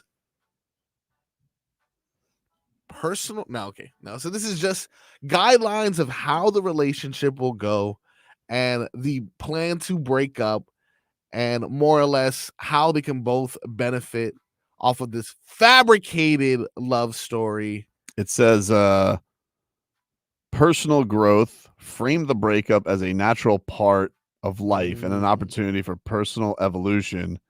Share how Kelce is focusing on personal development and self-improvement and resilience. Highlight Kelce's commitment to his career and ongoing achievements in the sports industry. Well, he's almost done with his career. That's a terrible plan. What do you Showcase recent milestones, upcoming games, and his involvement in major sporting events. We call that Sundays. Yeah, I don't know if I buy this. No, look, paint this picture right here. Hey, I really want to focus. It's my last opportunity to win a Super Bowl. I want to go down. His last opportunity to win the Super Bowl. He's old, dude. How old is this guy? Doesn't matter. And how many have they won in a row? 2. Let's say they win 3 in a row, which they're not because the Dolphins are going to win. But let's say they win 3 in a row. Come on now. There's no way that he's going to be able to top that. It says media interviews, secure interviews with reputable sports and lifestyle outlets known as balanced reporting, target platforms that include ESPN, Sports Illustrated, The Athletic, Variety Fair, GQ, People's Magazine, major local television. See, now this is exactly where I don't buy it if it's from a PR rep. Why? Because he has a giant podcast. And if he was going to address this, he's only doing it on his $100 million podcast. This is how you know it's complete horse crap. No way, dude. Absolutely, dude. Of course he's going to They got too podcast. cute. They got too cute. You got to say, delivered a statement on the podcast. And that's how you know that's how you would know it would have some relevance to it. No. You think, let me get this straight. That's what they want. Travis Kelce, you tell Travis Kelce hires a PR firm. Yep. And he's going to go on KCT. And he's going to be like, yep, Donovan, the news anchor, right? Like he's going to talk to no offense. I love you, Will. But you think that there's actually going to be Travis Kelce addressing his breakup with Taylor Swift with the Will Manso of Kansas City? Okay. Was that on there too? They listed local. Yes. Okay. No. That's not what they meant. Oh, they broke up? Yes, no. Leroy. They're planning it September 28th. I have the documentation right here. Travis Kelce's reps, they were caught slipping. It's all a big plan. They weren't caught hoax. Slipping. It's a hoax, like I said. So fine, he's not going to go on with the local Kansas City Will Manso, but this is bigger than just his podcast. This has to be addressed. Jimmy Fallon has to know. Everyone has to know that. Look, poor Taylor Swift was just a pawn in this huge scheme of uplifting the Kelces. Hey. Does he actually does full scope represent him? Yes. I haven't Googled. Can I just say this? You don't smuggle your phone number into somebody on a bracelet and then break up with them. No, but that would be cute for the story if unless he's tired of her. Entire thing was fabricated. He ain't dude. He's got what he wanted. He's already got what he's wanted. Now he can't. So you calling Travis Kelce a male J-Lo? Hard to say. I mean, his have come out and said that he wants a cheat, always a cheat. Show pony. And you cheat the game, dude. the only one you're cheating is cheating yourself. And you know what'll prevent you from cheating? Being with the most famous woman in the world. You can't go anywhere without people watching. That's true. So he's like, I want to cheat. It's overwhelming to me. Like, He wants to cheat again. It's understandable. I get him. And when did they say he was gonna? They were gonna break up on the September 28th is the plan. Is a date they're breaking up? Okay, so here's the Telling thing. you, dude. They got Or a a game. date they get married. They got a game the next day. Again, Yeah, just complete exactly. horsebleed. No. This is perfect. This lines up better. Hey, I need to focus on my career. You saw it in the plan. The plan detailed that he was going to make this as, hey, we're going to focus on my career. This is the Let me just tell you something final right run. now. If I'm Travis Kelce and I really care about my sanity, in any case, she needs to break up with me. Yes. That's how it needs to go. There is no dude. He don't want that Do you smoke. know the He don't songs? want that that this smoke. one- First of all, okay. she's her last album, JFig said, washed. Okay. Yeah, She for sure. stunk. She's looking for inspiration. So she's looking for inspiration. Let me tell you something right now. He better make sure she breaks up with him. Because if he breaks up with her, goodbye podcast. Goodbye podcast indeed. Goodbye life. Well, I mean, he's already signed the ink, though. They got to pay him the deal, right? I don't know. Fine, he won't get that third contract or anything like that. But he's got Who did they sign it with? Amazon? Yeah, it was I'd imagine Jeff Bezos has good lawyers. okay. You think he's gonna get out of this contract? No Tay, no Yeah, no Tay, no Pepe. Whoa, hey, that's cool. Wow. Aren't you happy to be back, Leroy? Point for Tobin. It's like when I come back, the chances of sports have been that being spoken when I'm gone is 0 to none. That's not true. Oh, we talked sports. We talked dude. sports. We We talked talked about Canes. Cam Ward, how impressive he is. Yeah, we got the Goose. He's talking about the Canes because we knew you would rain on our Canes parade. I didn't rain on no parade. What are you talking about? I didn't rain on Canes parade. No, you didn't because we did it when you were gone talking to right. Jay Crawford. What'd you talk about? we- Deshaun We Watson? saw you chuckling. Yeah, it was a Deshaun Watson. Oh yeah, I bet it was. Did you go, this guy's a bum? No. Did you drop a block Goose? Block Goose would have been good. Dude, they actually take me serious up there. I can't be up there block goosing. We'll take a break. We'll go to break Goose next.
Oh, potato dog, such a roly-poly dog. Yeah, you look like a potato. Oh, potato dog, how we love you snoozing on the floor. How we love to hear you snore. Tell us, are you dreaming? What are your dreams, potato dog? Oh, we love you. Oh man, it almost makes me sad because it makes me think about my kids being way younger. Yeah, I thought there was a chance they could do that. I went for it either way. Exactly why you did it. You're trying to make me happy. I was like, oh, I'm not gonna throw back. This will be a nod to Tommy, right? Tommy was one who liked this. Love Potato Dog. How old was he when he liked Potato Dog? 3, 4? Yeah, probably like 4. Yeah. Okay, so I still have some time before I can put on Potato Dog. Somebody's Potato Dog is shaking there. Is that Scooby? That was Scooby. Sorry. Jesus, what does he have him mic'd up? Is he have any take? No, so he's underneath my chair because he has separation anxiety right now. Why? Really? Why you're there? Are you He doesn't feel dog good right whisperer? now.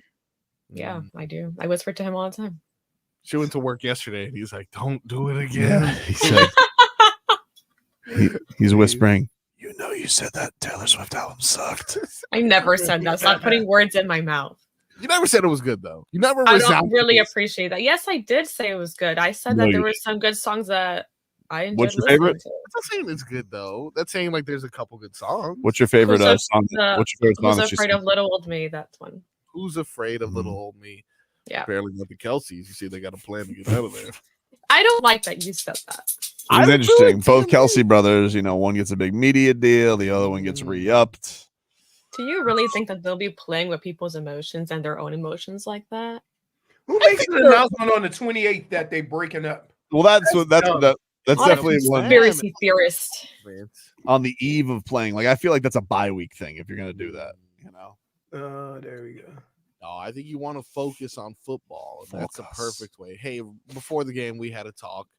Tay drew up some plays. She made cookies for everyone, and we decided it's in our best mutual. It was a mute. You know how they do that when they fire a coach, but they don't really. I'll tell you wanna fire what. a coach? You know who will get to the bottom of it? Who's that? Leroy Horde, because he's hanging with Bernie Kosar this week, and he's Hanging BFF with the Kelces. Bernie, huh? So we will find out. You gotta Hey, let him know that your very good dear friend loves Taylor Swift. Kozar coffee. Even though she said her last album was. I never said that, okay? That's right. This kind of feels like me saying I never traded Eric Spoelstra for Damian Lillard. No. Also, Leroy, yeah, I'm glad you're back because Tobin, he missed you. I did miss He's you. acting like a little jealous boyfriend. Yeah. Well, I feel like, as soon as I dropped a duck, duck, goose, he left to go do some real football talk. Yeah, what's up with He even went to go look at you. He was spying. Yeah, we want to see if you were smiling. Who was that guy with the beard? Yeah, what was his name? What's his name? Dustin Fox. Dustin aka Fox. Toad Man. Fox in the hen house. My biggest enemy. Oh man. Hey, well, since you're back, let's get a weather update from the Demesman and Dover law firm. YourAccentAttorneys.com, free consultation 24/7. Call them at 866-954-MORE. Can I just say I got a terrible sun shower earlier? Terrible sun shower. It was sunny outside. I was thinking all positive things, and then it just started raining. Hold on, let me check. Whoop. Mostly cloudy. Winds are blowing about 15 miles an hour. I'm going to guess they're still coming from the south because that's where the nasty weather comes from. Wait, let me look because I'm looking at these clouds. It looks like it's coming more from the northeast. Nope, southeast. There you go. Southeast. And I expect more rain, more of the same crap we've had for the last 2 weeks, more misery, and it's probably right around 90 degrees. How'd you do, Frog Boy? It is indeed 90 degrees right now. Winds are coming out of the east-southeast at 13 miles per hour. Leroy, did you say wings or winds? He said wings. He said wings. If wings were coming out of southeast, that means that they would be right outside with Uber Eats. Yeah. Delicious. Did you get the tornadic activity last night? Leroy? Woo! Right before I went to bed. Interestingly enough, a light show. Yeah. And that was, I'm not sure. I'm assuming you didn't get any rain yesterday, Tobin. Last night at around 10:30. I don't know. I looked at the radar because I was doing some filming last night. Had an entire shoot scheduled from 10 p.m. to 4 a.m. and needed to stay on schedule. And of course, the minute I leave my house at 10:15 p.m., tornadic activity, and I checked the radar, it was literally only over Leroy and our house. Really? It was only over January. Yeah, I don't think we got any bad weather yesterday. It was horrible. I don't think we got any I bad got weather. some rain, but it wasn't tornadic. No, it was bad. It was very bad. Well, listen, there's gonna be some tornadic activity coming up on Sunday at 1:00. Oh, It's gonna be raining touchdowns on the Jaguars' ass, dude. Yeah. So I know you got Gameday Uncensored. So Yep. you don't have any Tommy 9 football yet, right? a.m. Nice. 9 a.m. we get going with Gameday Uncensored. Beasley's in this thing now. Yes, Beasley. They're not doing the whole show, but Beasley and Omar will be joining us weekly. So we'll be catching in from some of the best Dolphins peeps out there. Love that. And a lot of chili peppers because I'm going to be obsessed with anytime touchdowns. Absolutely. And player Oh props. my goodness! Are you? I will kidding be me? boots Are you on the kidding? ground. Are we doing that? Are we doing this again every year? I already have that in. Yeah. Who's anytime touchdown? Julian Hill. Julian Hill already in. Sure. Boom. Look, and by the way, it's gone down. You know why? Probably my bet. That's why. But it was plus 1750 yesterday. Yeah. Now plus 1600. Oh, people are getting on the hill train. Wow. On the hill train, huh? You like any defensive players for a pick six, Leroy? Oh, David Long Jr. pick six plus 1700. Anytime touchdown. Linebacker. Yeah. Okay. Jordan Poyer. Hoyer. Hold on, Plus let me 5,000. think. I'm Six trying to is think not if bad. I can get a good idea of what their offense. Javon is. Holland. What about Snowman? Snowman plus 4,000. Not bad. Yeah, because he's playing too deep. That's good value. But hey, Some of the guys not getting interception is the thing. It's will they be able to take it to the house? So you can let corners, linebackers, defensive linemen, stuff like that, where if they catch it and get one step, they're gone. So that's why the safeties usually are a little bit higher. Let me think. Jacksonville, he does like to turn the ball over. He does turn the ball over. That's all I'm saying, dude. Or scoop and score. He's a big fumbler. If I had to guess, I would go with a linebacker. The only This linebacker Hard Rock's putting on the floor is David Long. We're putting on the board. How much? It's hefty. It's plus 7,500. There you go. That's it. That's what I would do. It's spicy. These chili peppers, man. They know how to derail whatever the hell we're talking about. I know. Well, I'm just listen. I'm not trying to talk you out of. You know what I mean? He does that. Oh, you can't talk me out of it. I've already put my $10 on it. Spicy. Well, what's another $10 amongst friends? What's another $10 amongst friends? Well, we're friends, aren't we? $20. I have $20 on the linebacker. My wife's gonna be like, "Oh, honey, how come we can't go to?" Well, honey, I gotta wait to see if my bet hit. I bet on 2 people scoring their first touchdowns ever of their entire career. But if it hits, baby, we are packing the bag. Everybody's gonna be. See, here's what I think though on the Julian Hill, right? We got razzle dazzle. Everyone's looking at Jonnu Smith over here, whee! And then all of a sudden, who they get? The big, burly Julian Hill. Oh. Right in there. And he did fumble last year. That's how a tight end catches it. Like remember we saw Anthony Fasano at the charity event for Jason Taylor. That's how he caught it.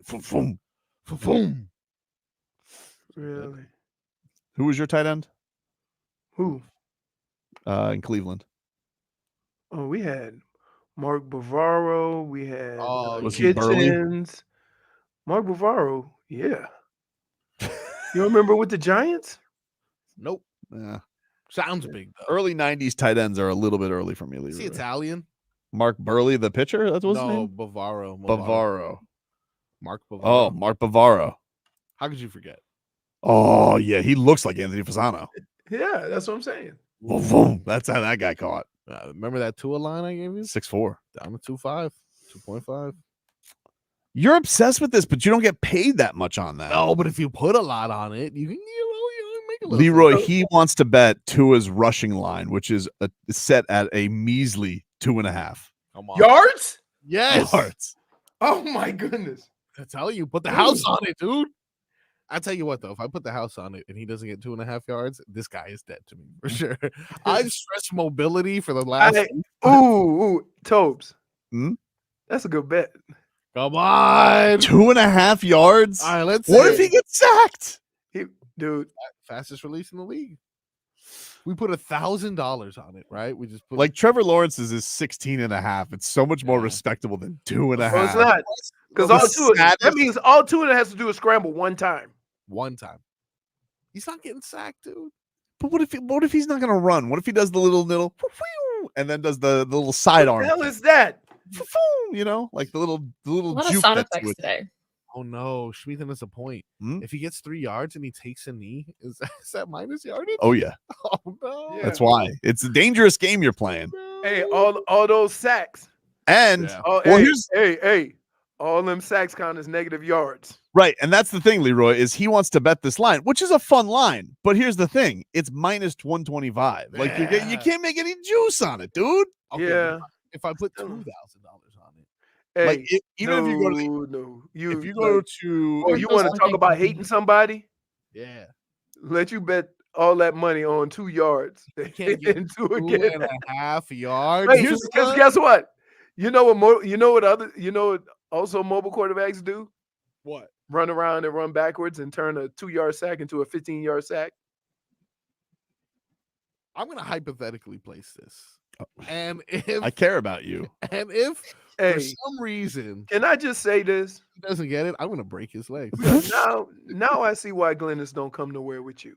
What? Because that was It's just too much, dude. Like you're just sitting here and you're bet. It's the saddest bet ever because he doesn't. shoo-in. Is it? 2.5.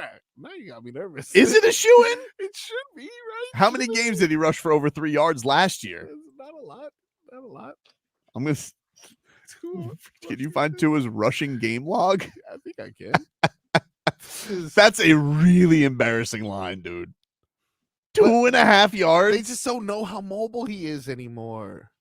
Yeah, but they obviously. But here's the thing: they're not putting like even if you go to the alt rushing yards, yeah, for Tua to rush for over 25 yards, yeah, plus 200. Okay, so good. There's one game he ended with -2 rushing yards. Okay, so last season alone, there was 1, 2, 3, 4, 5, 6, 7, 8, 9, 10 times, just barely, that he finished over 2.5 yards. But there also is a couple zeros in there, a -2 that is. Yeah, you not do have some numbers. zeros in there for sure. -2, a 1 yard. Okay, game. so this bet, but the bet, and this is last year, chunky, big, big, chunky number one. One, dude. Jiu-jitsu, just focusing on falling. Now he had even fewer the year before. You know how many? Like the majority of the games, he had 0. Guys, you see when I've been well. Then again, you know what? I do complain about the lack of mobility, but his offensive line was putrid 2 years ago. It was Jesse Davis, wasn't that? That was 3 years ago. Oh, okay. Jesse Davis was 3 years ago. Tua 2 years ago. His game log went 0-1, 0-0, 15-19, 0-0, 0-0, 28-7-0. Yeah. When he got that concussion, they're like, no, dude, no more of this. Possibly. Stuff.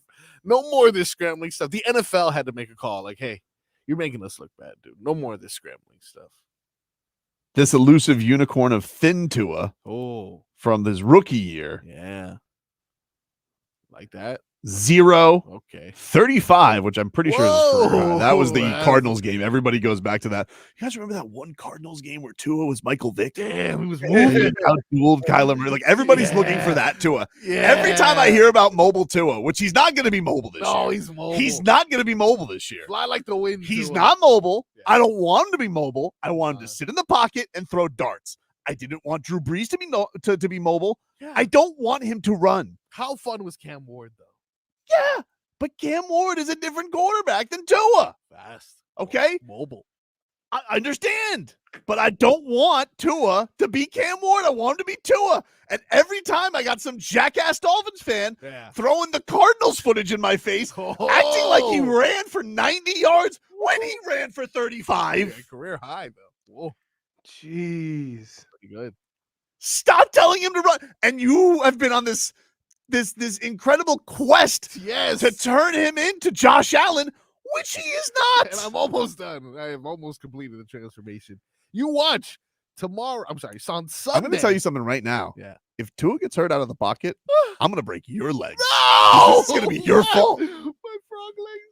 Can it be during the stream? That is, but it won't happen, dude. He's too fast. Who's gonna catch him? He's not fast. He almost got caught by a backup linebacker in preseason. Linebackers are fast nowadays. No, they're not. No. He's working at half moon. When he was chasing them, they both were breathing heavy. I don't want him extending plays. That's how he got hurt in the first place. Wow. I want him in the pocket, Yeah. zinging darts. That's what I want him to do. And everybody's like, oh, he's going to be more nimble this year. No, that's not everybody. That's Frog Boy. Okay. Look, you know that they have two good edge rushers. Sometimes you got to step up. They're really good. One of the best in the league. All right. Potentially led the league in sacks last year. Changed his name from Bum Josh Allen to. I understand wanting to get away from that name too. Yeah, I don't want to be named after that bum. I don't want. Come on, we get it. But they're gonna rush the outsides. He's gonna have to step up in the pocket. Boom, baby, 4 yards right there. And then the rest of the game, he doesn't have to do anything. You're telling me that how can't happen? ridiculous it is? He just fall forward. And 4 I can't yards. believe I'm the one arguing against serious football and not silliness. Yeah. But do you know how ridiculous it is to want a gentleman to run on the field when he has the likes of Tyreek Hill, Jalen Waddle, Raheem Mostert, Devon Achane, a new fast guy rookie, Jonnu Smith, amongst the fastest in the NFL. And you're sitting here obsessing about him rushing for 25 yards. What you just told me is there's a lot of decoys. A lot of decoys. They'll never see You know what? Slow You us know the down. only people who are celebrating this dumb thought? Vegas and Hard Rock. Come on. They got me. They've already got me in for $20 because Leroy told me to bet on David Long anytime touchdown. I did not. I said if you're going to go with a long shot, the linebacker seems more likely because when he picks it off, he's already heading in that direction. It is actually a great thought because Trevor Lawrence, he loves to give the other team the football. Yeah. Because if they get pressure up the middle and he got to do one of them quick throws, it's usually, oh no. You know, Tobin's luck was going to happen. What? Long is going to catch the pass, and Trevor Lawrence is going to tackle him on the one. Or he'll lateral it to Snowman. Oh, no! That doesn't count for you, right? No. Nah, it doesn't count. There's no assists on touchdowns. Come on. Take a break. Back after this. This hour of Tobin and Leroy is sponsored.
All right, welcome back. Tobin and Leroy here with you, 560 WQAM. Been telling you guys about whiskey stars and cigars, which, by the way, I've just been told from Galen, filling up fast. So if you guys do want to go, you guys want to go RSVP at WQAM.com. You get a complimentary cigar and an invite. Smoke on the Water in Weston, and you guys can join Whiskey Stars and Cigars September 25th, presented by Edmore Sawgrass Auto Mall. You guys can talk some sports with the WQM on-air staff. Told you want me to bring the Swisher Sweets? Yeah, buddy. Yeah. Or some Swedish Swish. What? What? Pella Larson? You know, can I just say I was a little disappointed. What are you disappointed First about? off, let me just say, Whiskey Stars and Cigars, it's September 25th. Smoke on the Water in Weston, presented by Edmore Sawgrass Auto Mall and the injury law firm of Cohen and Judah. Yes. Go sign up. It's filling up fast. Quick. So Jimmy Butler was in Sweden. Okay. And wasn't hanging out with Pella Larson, dude. Well, you know, I was hoping Jimmy Butler was going to take Pella under his wing. Take him under his wing. Like saying, hey, that's like saying, why did somebody come to the U.S. and didn't hang out with Bam? Well, because he was in L.A. Well, I don't imagine know where Jimmy Sweden- is in Sweden. I imagine Sweden is small. Like I feel like is it bigger than Florida? You don't think Pella could Uber Is it bigger to than wherever Florida? he wants? I don't know. Let's see. Is it bigger than Florida? Because I don't know. how about you say, oh, I went up to Orlando and he lives in Miami. Like, what are you doing? I don't know. I'm just You think you're taking a couple of liberties here? no, I don't know. And I don't even Pella might be in Miami, so for all I know. I don't even know if he's in Sweden. It's the largest country in Northern Europe. Yeah. So there. 40,000. He couldn't pick him up on the PJ? Yeah, you can pick him up on the PJ, dude. What's the capital? Is it Stockholm? Is that the capital? Capital of Sweden is Stockholm. That's where he was. Look at that. Of course he'd be over there. What was he So doing? Where is Larson from? Pella Larson. Pella Larson. He is from he was born in Nacka, Sweden. And how far is that? Can you look that up? Okay, guys. What high school? Google Maps it, please. I'm just trying to choose. I'm trying to correct this idiot. He was born in Stockholm, though. What? But he did grow up in Nacka. Which is far away. Oh, look at that. 20 minutes. Oh, Stockholm okay. to Nacka. Again, though, he may be in Miami. He could be training. So shouldn't you have said that first I don't know. before you just blast everybody? Well, I don't know. I'm just saying, like, I like when he takes, when That Tyler is the Hero was- epitome of lashing out. A little bit there. I'm not lashing out. That is lashing out. He's not lashing out. When you lash out without having the facts. He was That's hanging out lashing with out. he was hanging out with OJ Mayo in China. Let's take Pella. OJ Mayo. Yeah. Strange. I know, right? Like odd. Like Surprised he never ended up on the Heat. He was always in rumors. Every trade deadline, there was always it's not a trade deadline until there was a Miami Heat OJ Mayo rumor. He was supposed to be that guy out of USC. Oh yeah. OJ Mayo. Oh yeah. Wow. Oh yeah. And became a Grizzly. And went like, Grizzlies. I gotta get to them too. Pissing me off. oh, you mad at the Grizzlies? Oh, I'm mad at Wait the a minute. Grizzlies. Wait a minute. Why does everybody say, "Oh, I'm the grumpy old man"? Yeah, No, I don't I'm pissed know, off at them, but we gotta take a break. We gotta get back. Maybe on it's the clock. tone. Maybe it's Gotta take a tone. break. Back after this.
All right, welcome back.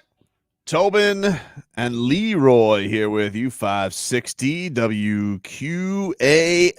It is that time here on a Wednesday. Let us get to Rats Off a Ship. Rats Off a Ship. Game 6. Rats Off a Ship.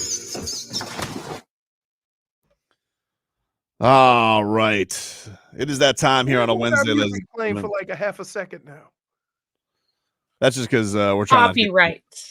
I'm trying to get Frogboy to change his ways. I did it for you because I know you appreciated music, but you don't know what they do to me. When Congrats. Yes, we appreciate music, but also then we can't be on the internet. So you see, Leroy, they beat me when you're not looking. We didn't beat you. Whoa! All the networks that you got us ripped from have beat you. PTSD. I'm sorry. I'm scared. It's like we didn't beat you. All the networks that banned us beat you. What do you got today, Jennifer, for rodents off a water vessel? Okay, that's a nice way of putting it. The Chiefs beating the Ravens to open the season tomorrow. Ooh. Rats off a ship, fat cats. I am going to go with Lamar Jackson and the Ravens and Derrick Henry and their powerful running back core, their run game core, steamrolling the fat cat Chiefs. So everybody's been, they're just coordinating the Chiefs. They are not accounting for fat cat syndrome. Everybody just thinks, they're going to waltz to a three-peat. Not this guy. I think it's going to be an ass kicking on Thursday Night Football. I'm taking the Ravens. Rats off a ship. Leroy. Rats off a ship. I was in this situation, and I'm going to tell you how it goes. We lost to Atlanta, and then the next year we opened the season up in Atlanta. We beat Atlanta, and it meant absolutely nothing. So I do think that the Ravens are going to come out. They're going to, they're going to use this as a test. Can they get over the hump?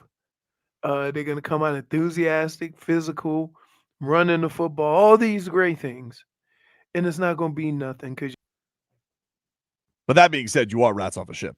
I'm rats off a ship on Kansas City because guess what? If Kansas City lose the first two, you still think they're going to be in the Super Bowl? Yep. People still going to think that. Bastards.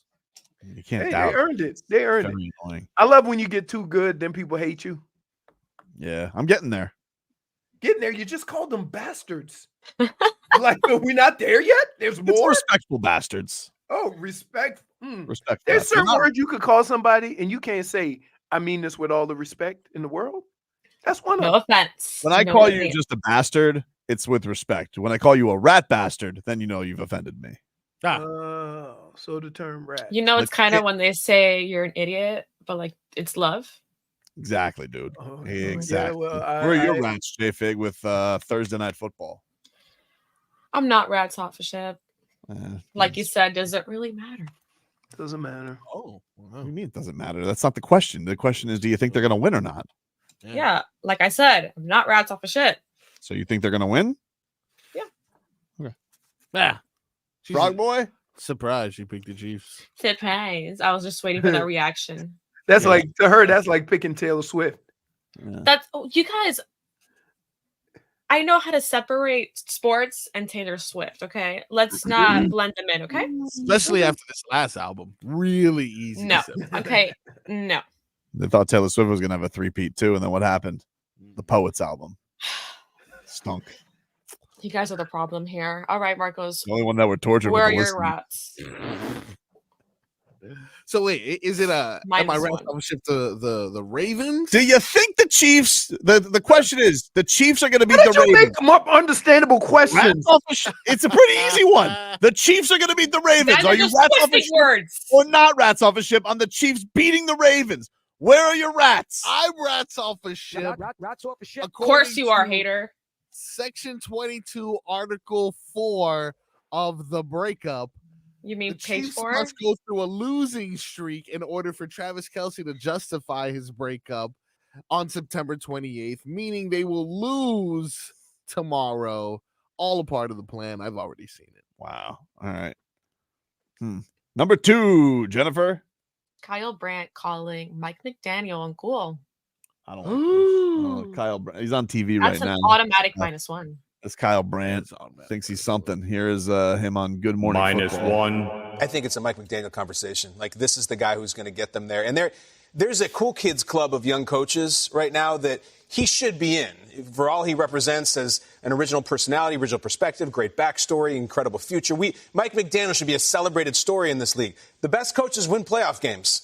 And typically, they do it by their 3rd season. This is season 3 for Mike McDaniel. We have had 2 wild card losses. Guys, Dan Campbell, year 3, title game. Kyle Shanahan, year 3, Super Bowl. Zach Taylor, year 3, Super Bowl. Sean McVay, year 2, Super Bowl. Year 3, Mike. We love the eccentricities, the personality, and the ingenuity on offense. It's incredible.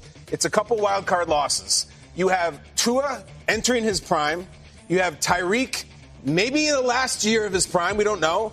You've got young players everywhere, and you, more importantly, are entering your prime. You're settled in. We are now over how you dress and how you talk. You're just part of the conversation. You're part of the family, but he is not part of the Cool Coaches Club, because the Cool Coaches Club, they don't just have fantasy seasons produced. They don't just have regular season wins produced. They win those huge January playoff games. And I don't beat up on McDaniel. I don't think he's overrated. I don't think he's certainly on the hot seat contractually. No, he's set. There's going to be a couple games that he should win. And honestly, like last year, it wasn't even close. The year before, the quarterback was hurt. I totally get it. This year, there's a no excuse year. If the Dolphins lose in the wild card round this year, it's a big eye roll. It just really, it's time. There you go. Okay. I love the way we make these comments without circumstances playing a role in it. Of course. Right? By the way, but as fans, you have to understand, like, to sit here and say Tua can't get us over the hump when you realize what they played with the last 2 playoff games, like, yeah. Here's what I'd like to say, though, for not being in the Cool Coaches Club. Like, first, I don't disagree. It's a no excuse year for the Dolphins. Fine. We can agree. But let's just take a dive. First of all, you keep comparing him to coaches in year 3. He hasn't had year 3 yet. All right. He's only had year 2. You want to know what Zach Taylor's record was his second year? Yeah, I want to know. 4-11-1 for the cool kid. Oh, at the cool kids team. Mike McDaniel's so cool. He don't do 4-11-1. You want to know what Man Campbell's record was year 2, Leroy? Oh, let me hear it. Oh, let me hear it. 3 Whoa. and 13, dude. Wow. But that's cool. Yeah, Now he's in Applebee's commercials. I love Man Campbell. Yeah, love me him. too. Love him. But he was crying on the podium. He seems like an Applebee's guy. He does seem like an Applebee's Eating that all-you-can-eat That appetizer. commercial was funny. So I'm just saying, like, Kyle Brandt's sitting here and he's saying he's not in the cool club. Neither were they year 2. Okay. In fact, they were on what I like to call the hot seat. Oh, 3-13, 4-11, and 1. And 1. By the way, he was 2-14. Zach Taylor's first year. Cool kid. Blah. What's cool about him? He fell. Joe Burrow fell into his lap. What a genius! By the way, wait, how was he without? How was he without him? Oh, how in the Cool Coaches Club? He was great. No, you know, I'm talking about without Joe Burrow. Not great. His record overall is 37-44. Cool kids. Cool coach. So, of all those coaches, Mike McDaniel has a much better record going into his 3rd year than they did. Yes. So Much why better. are we? Well, he's not in the club, Leroy. He's not, according to Kyle Brandt, he's not in the club. Rats a ship, you Josh Allen homer. Whoa. He was wearing a Josh Allen jersey earlier on in this episode, by the way. I want you to know. What does that have to do with anything? Oh, in year 3, they win playoff games. Dude, they were barely winning games into their year 3. Barely. That's a good point. And for the record, Dan Campbell was not in the championship game his 3rd year. His 4th year. Based Jackass. off of the audio that we heard from Stephen A earlier, and now this, sometimes they just say things. Sometimes they just say you're right. Let's just make stuff up. Yeah. Ridiculous. That's why I do. Anyway, I'm rats off a ship. Leroy? I'm rats off a ship. I hate, and there's going to be some dumbass fan that turns on the TV or opens up Twitter and hears this, and they're just going to blurt out the same stuff. He's right.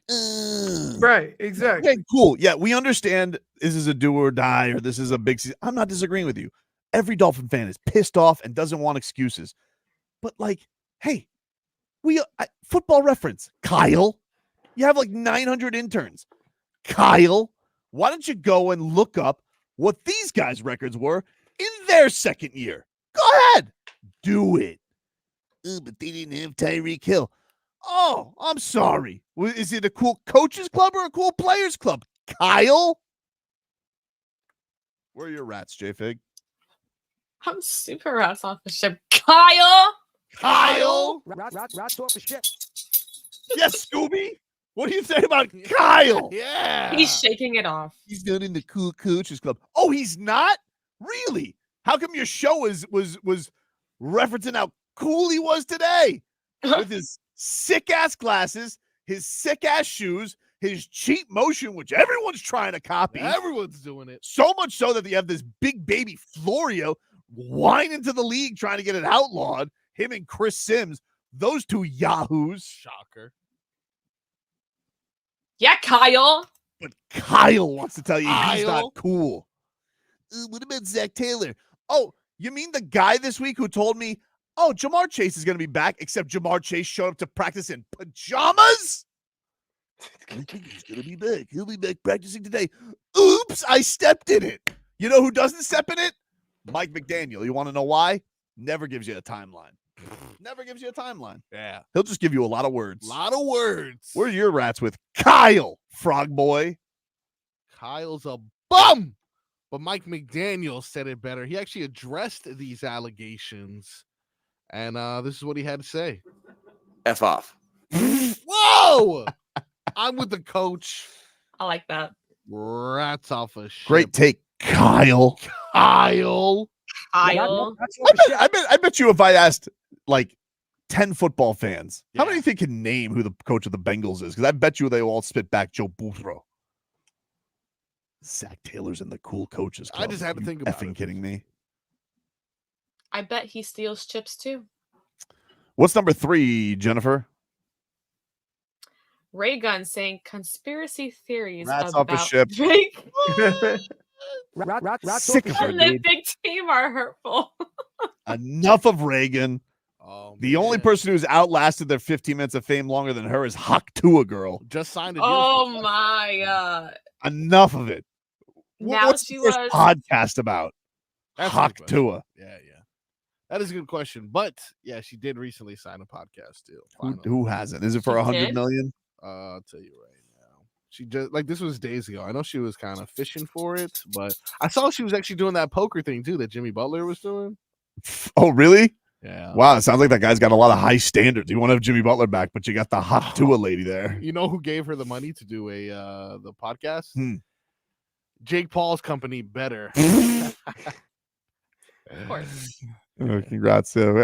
Jake Paul's company. We fight old men and we have the Huck Tua girl. Pretty good. It's set to premiere September 10th, so be on the lookout. Can't for wait that to one. hear it. Tremendous. Frog Tua.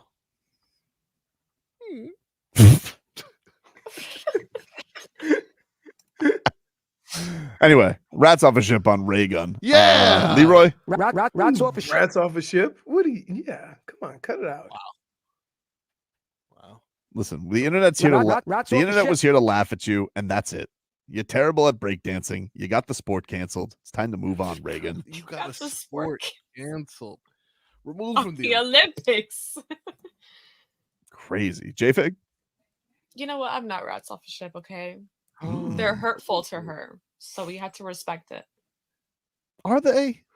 Are they still doing it though? She's still being attacked. She did her first Pretty sit down sure. interview. She did like a statement on social media, but she did her first sit down interview, and she's hurt because people made fun of her terrible dancing. What if Sorry, that was welcome her to the- dream? are you an and you guys athlete or just not? pooped all over her dream. I don't think we did. She's an Olympian. Apparently, she may have nefariously pooped on other people's dreams to get there. Yeah. Allegedly. I don't know. I don't necessarily feel bad for her, but I can understand where after a while it's like enough, guys. It was a month and a half ago. Yeah, but still, she should be getting she should really be getting no fame for that performance. Zero. Problem But is she has to see, monetize. bad publicity, good publicity. It's still publicity. No, People are no, gonna go no, ahead, no. and they're not gonna stop No, until no. they exhaust Why don't we just give her a pod? Why don't she co-host the podcast with Hawk Tua? Damn, hey, that would be. Now I'm in.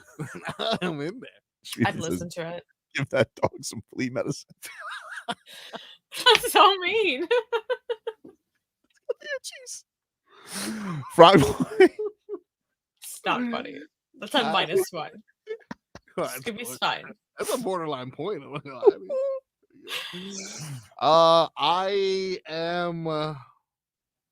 I am not rats off the ship on Ray Gunn. I want to hear more of what she has to say. Clearly, she's a visionary, and the problem is she hasn't monetized her popularity yet. Soon as she figures it out, like she's gonna release light up shoes or something, or maybe Kango hats, cardboard boxes. What? I don't know. Whatever she did that to get attention. She's actually really good. What is that? What is he wearing? What is your dog wearing right now? He looks like a little ninja turtle. A leprechaun? Yeah, he looks like a Notre Dame mascot. Show us the shirt. What is exactly? Yeah, what? It's like a little Hawaiian shirt. It's like a little Vice shirt. It is. Can I see? Hold it up? Yeah, we can't. No, not a collar doesn't constitute a Vice shirt. It counts. The dog. You want me to lift the dog? He looks like he plays on the Live Tour. That's good. Look, Scooby's looking around like uncomfortable. Give us one more, JFig. All right, we got Jim Harbaugh making Scooby. Matlock. The team's fullback. He is 300 pounds and defensive lineman. Who? Matlock? He's making Scott Matlock, 300-pound defensive lineman, the team's fullback. Scott Matlock? Yes. Not rats off a ship. Love it. I wish more coaches would do this. They do.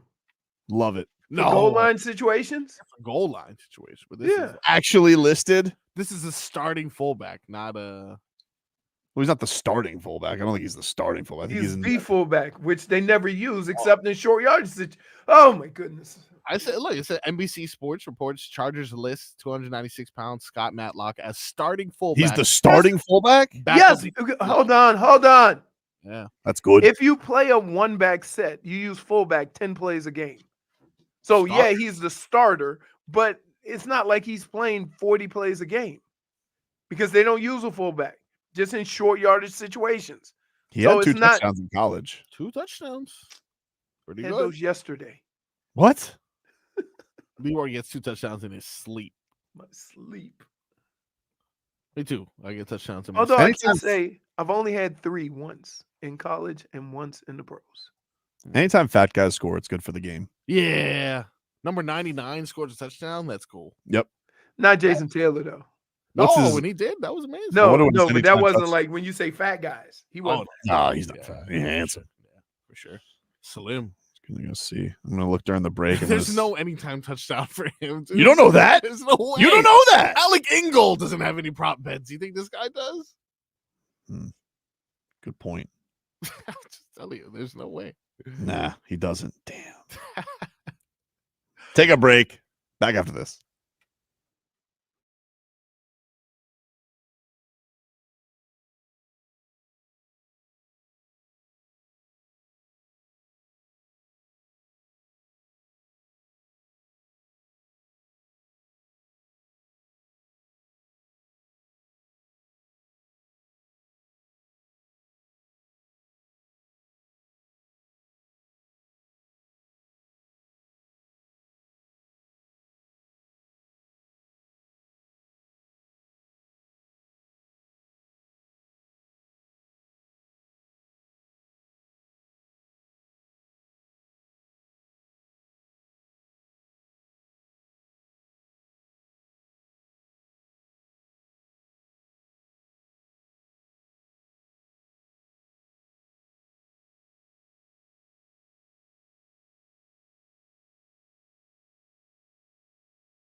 Mitchell.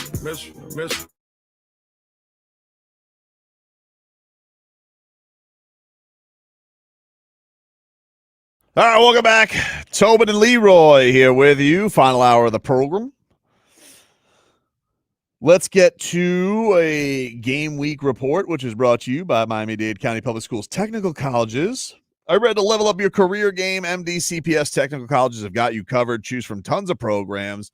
Learn from top-notch certified instructors and get real-world experience. And the best part, you can graduate debt-free in just 1 to 2 years. Ready to make the move? Log on to careerinayear.com or call 305-558-8000.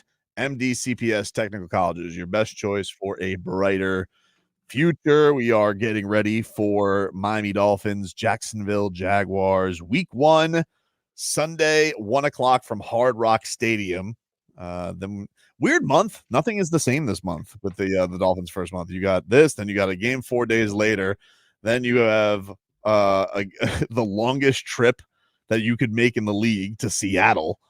And then you have a Monday Night Football game to close out the month. So we're kind of, hey, don't get used to a Dolphins routine, fan. You got to be ready for any type of viewing experience.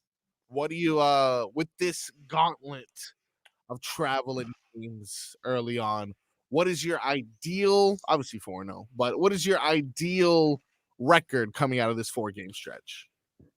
3-1. Okay, so 2-2, you're like, I'm worried.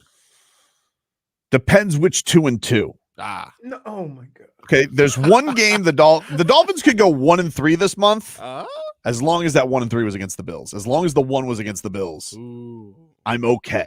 So you think teams can pick and choose which games they win or lose? That's not the question, Leroy, and you're not having fun, which is why this is no fun.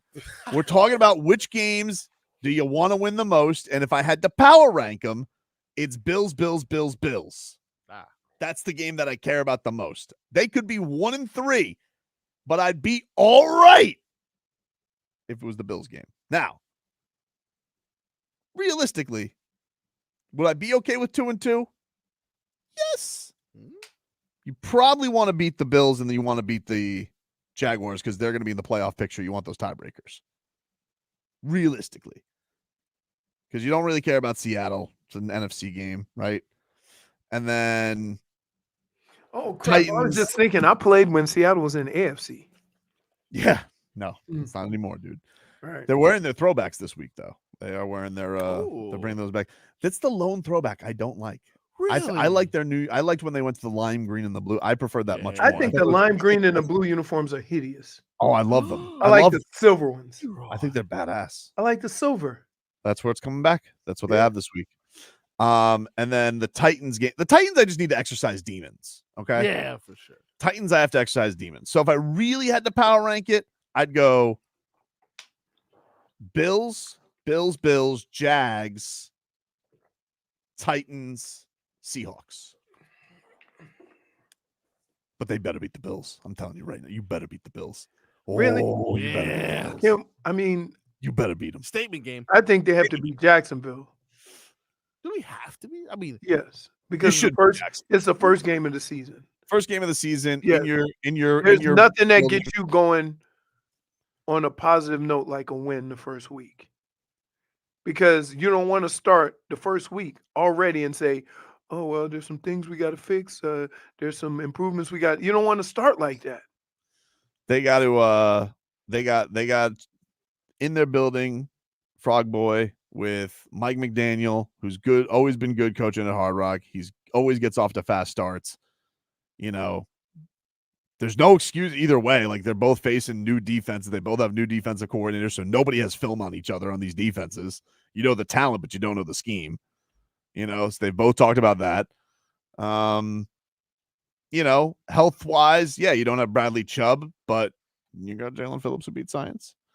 And you're as healthy on the offensive side outside of Odell Beckham as you could have ever hoped coming out of training camp. Hey, Jackass, how many plays do you think Phillips is going to play? I mean, whatever a science beater needs to go out there and do. I think I know. I think and I stole this from Omar Kelly. Hmm? I think Jaelan Phillips will play first and second down. Chop Robinson will have the third down opportunities. And then late in the game, we're going to call him in. We're going to say, Phillips, it's time. Hmm? Then he's going to All beat right. science. All right.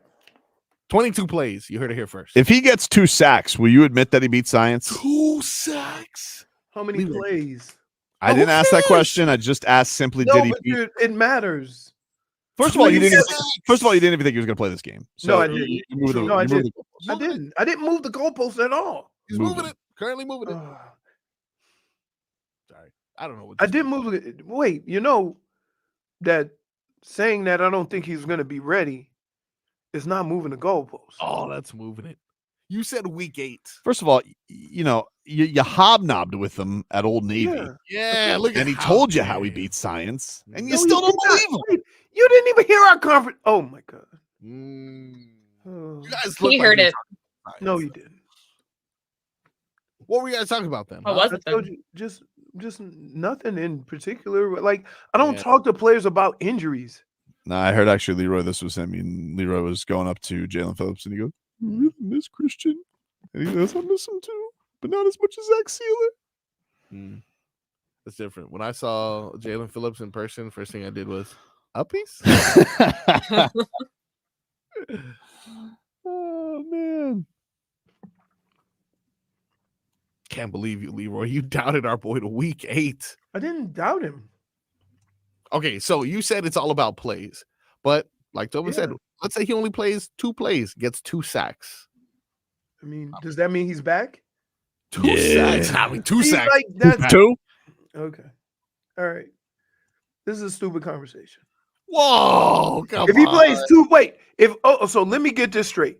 In your bleeped up mind, Yep. if Jaelan Phillips plays 2 plays and has 2 sacks, that means he's 100%. Yes, Efficient. 100% back. 2 for 2. If OBJ comes in the game, No. Let's just move forward. scores 2 touchdowns. I have a better chance of going and get Dre and trying to get him not to poop in the house than to get you guys to understand how ridiculous what you're saying is crazy. Sounds like you better not forget about him.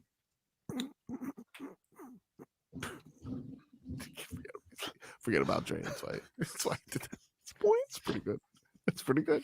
Dre's gonna poop in your house. Forget him. Nowadays, Oh, hey. Point. Yeah. I am responding Hmm? here. Leroy, dive into September's hottest entertainment. I am going to reply and tell DirecTV to go Leave themselves. Yes, I am.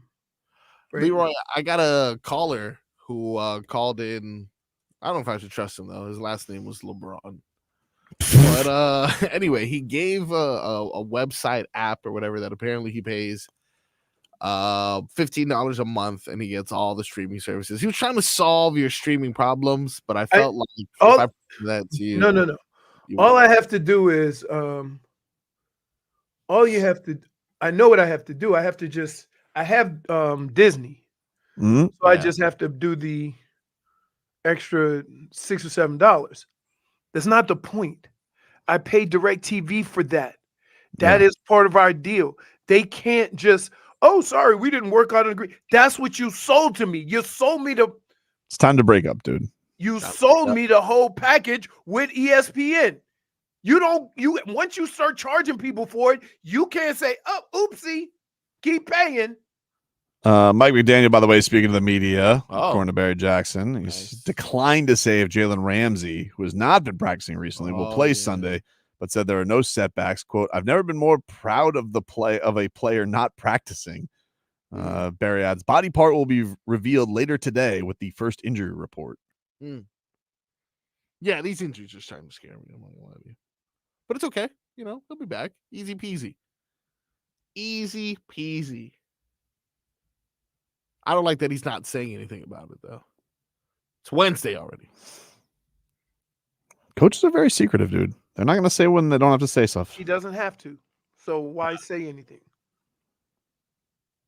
I think coaches should just go be like, revealing things is for suckers. Yeah. thumb or anyone. But my question is if you know this beforehand, why you act so shocked? We'll take a break. Back with more after this.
Everybody just.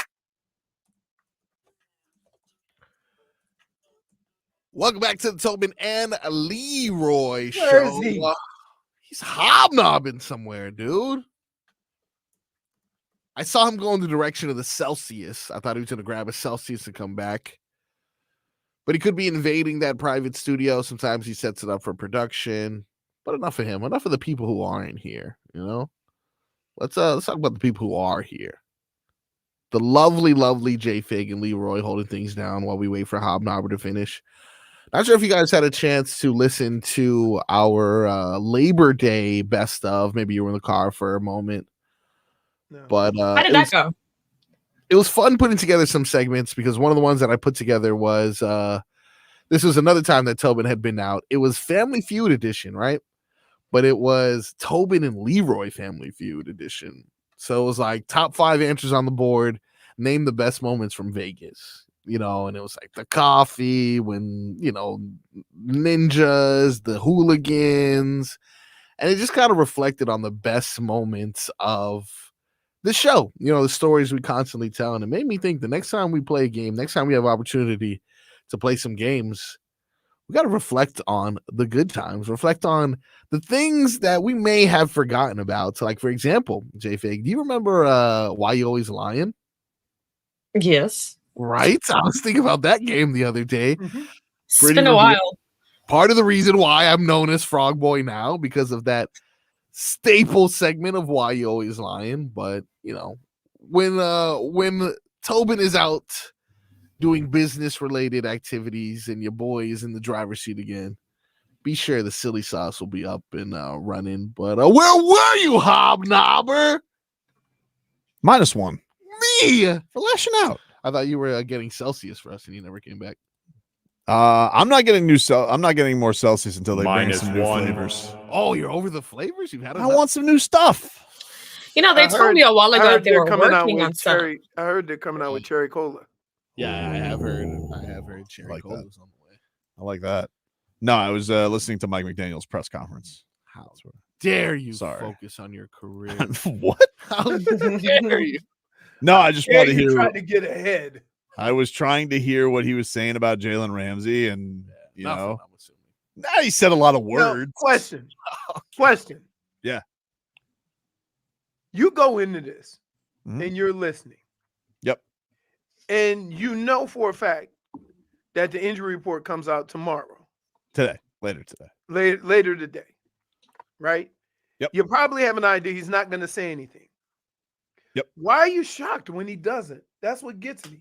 I like the way he Says nothing. and finagle the English language. Yeah, but I'm just saying, like, everybody, he didn't tell us. Well, you knew that.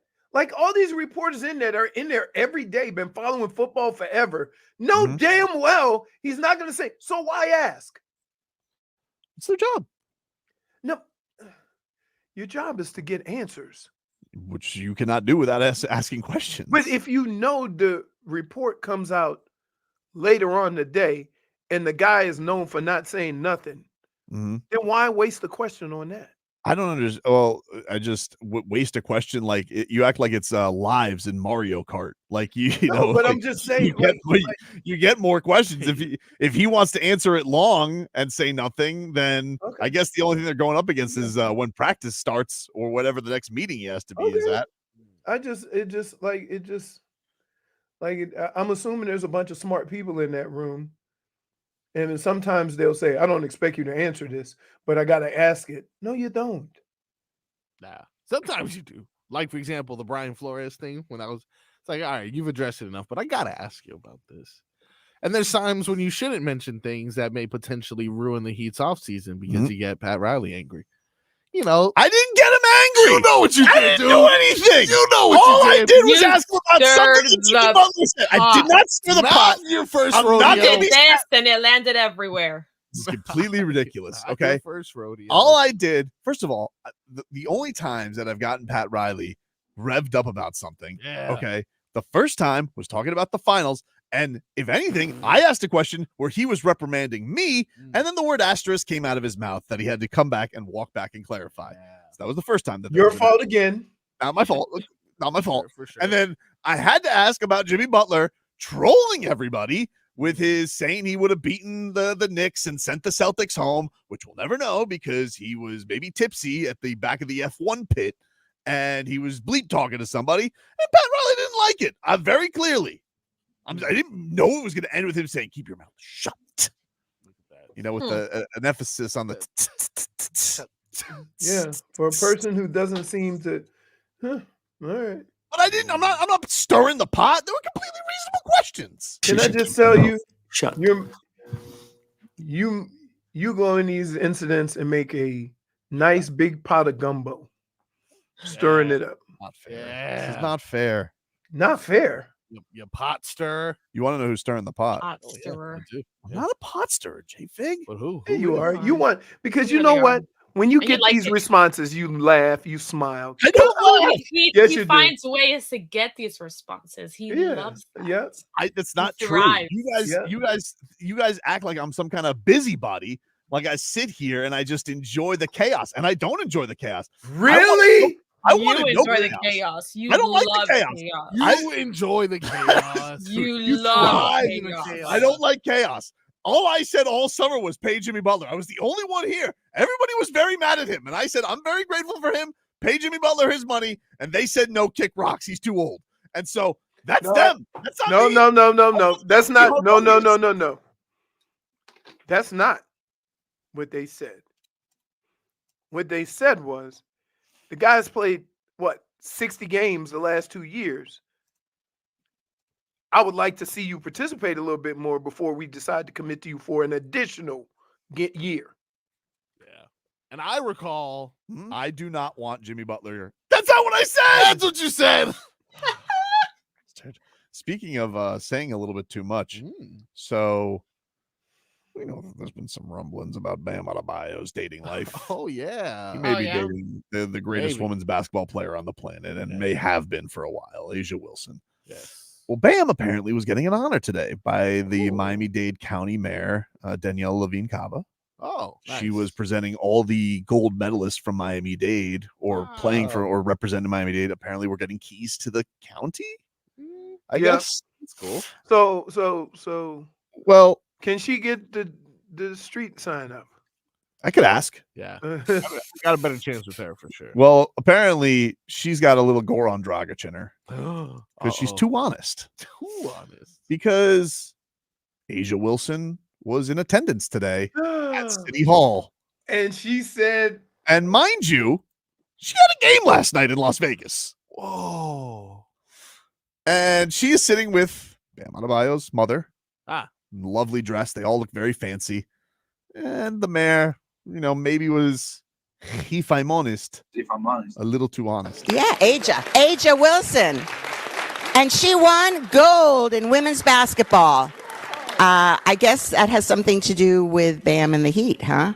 Being here today. Well, we are super proud. We're going to be presenting the keys in a moment. And you want to blow up the spot, man. What are we doing here? What are you doing, dude? All she was missing was wow. Address the crowd. Yeah. Right. Huh? A politician should know better. You would think. Yeah. Great girlfriend, though. Flew across the country for That's this honor. amazing. Yeah, for sure. That is commitment. PJ? Hey, you know what's crazy? Oh, I'm pretty sure. Listen, if I'm pretty not sure. From Bam could. Yeah. Bam just signed for $170 more million. I would hope he would send it to PJ. I was just like, be like, babe, I got you that spirit. Don't worry. I got you, baby. I got you, baby. Right after it's all waiting. What is she? 6'3", 6'4"? Oh, don't worry about that. I got you covered, baby. Emergency exit, bro. I got you the entire row. Yeah. Emergency exit though, so just be ready to jump out. Don't worry, I got it for me. She's like, "Oh, thanks. Just you don't have to thank me. I got a deal." I'm the cheapskates. I know a guy. But come on, Mayor. Yeah, come on. Is she the mayor of the county? The county, yes. Okay, so they have mayors of counties and they have mayors of cities. Vlad's asking you. That's not the same woman that messed up Dwayne Wade's name, right? No, that was the city commissioner, I believe. Oh my goodness! Woo! That is hilarious. Wow, that was good. That's something only a politician would do, right? What's She it- went in there enthusiastic too. And his name, Of course. Wade and that's Jones. all you can hear in the background. I like when everybody in the video's looking around too. Who is that? That was Wade Jones. Nice. Okay, maybe smart of But Asia. guess what? Where was that on the, like, the names are not even close to each other. Yeah, Jones. Right? Don't know. She just threw a name out there. I guess that has something to do with Bam, huh, Asia? Wink. Nudge, nudge. Hey, These two. She's probably thinking to herself, how am I going to come up in today's proceedings? I'm not from Miami. Yeah. I'm good. No need. Oh, the mayor just felt the need to also congratulate me. Oh, no. Here we go. Shout Everybody. out to okay. Well, Now everybody knows, even though they already knew. somebody must have informed her, but I'm surprised she even knew who that was. right? Somebody must have told her. Oh, somebody told her. Yeah. Someone definitely told her. Definitely told her. Because Yeah. Asia Wilson. And she won gold in women's basketball. She's reading from it. I guess that has something to do with Bam and the Heat, huh? Being here today. Well, we are super proud. We're going to be presenting the keys in a moment. Wow. And- They're at least totes Wow. adorbs. Does this mean they're IG official now? Nope. Well, I tell you what. I mean, They're they gonna haven't ask been and really you gonna say hiding it. we just friends. We just friends. they're CCTV official, I guess. Sure, But wait, like, you see how she looked down at that paper? Yeah. Like, Yeah. who wrote that? That's whose ass I want to kick. yeah, that's an intern for sure. An intern was like, Todd the "Bro, intern? Yeah, Oh, the bro, girl smiling behind. Go ahead, use that line. That's another. Calvin, did you know that that's Bam Squeeze? Oh, okay. This is gonna be on the shade room later. You notice everybody's smiling but her because she just reading off the paper. Oh, man. We'll take a break, wrap things up on the other side.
Let's get to a little 15 minutes here of Game Day Uncensored, which is brought to you by your South Florida Lexus dealers. Is Lots that of things Patrice going for Russian? you. That's not Patrice Russian. That's I forgot. Evelyn King. Evelyn King. There it is.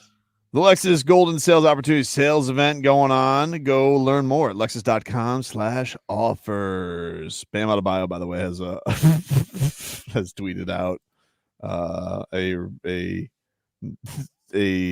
response, I guess you could say, to today's activities with the key to the city situation.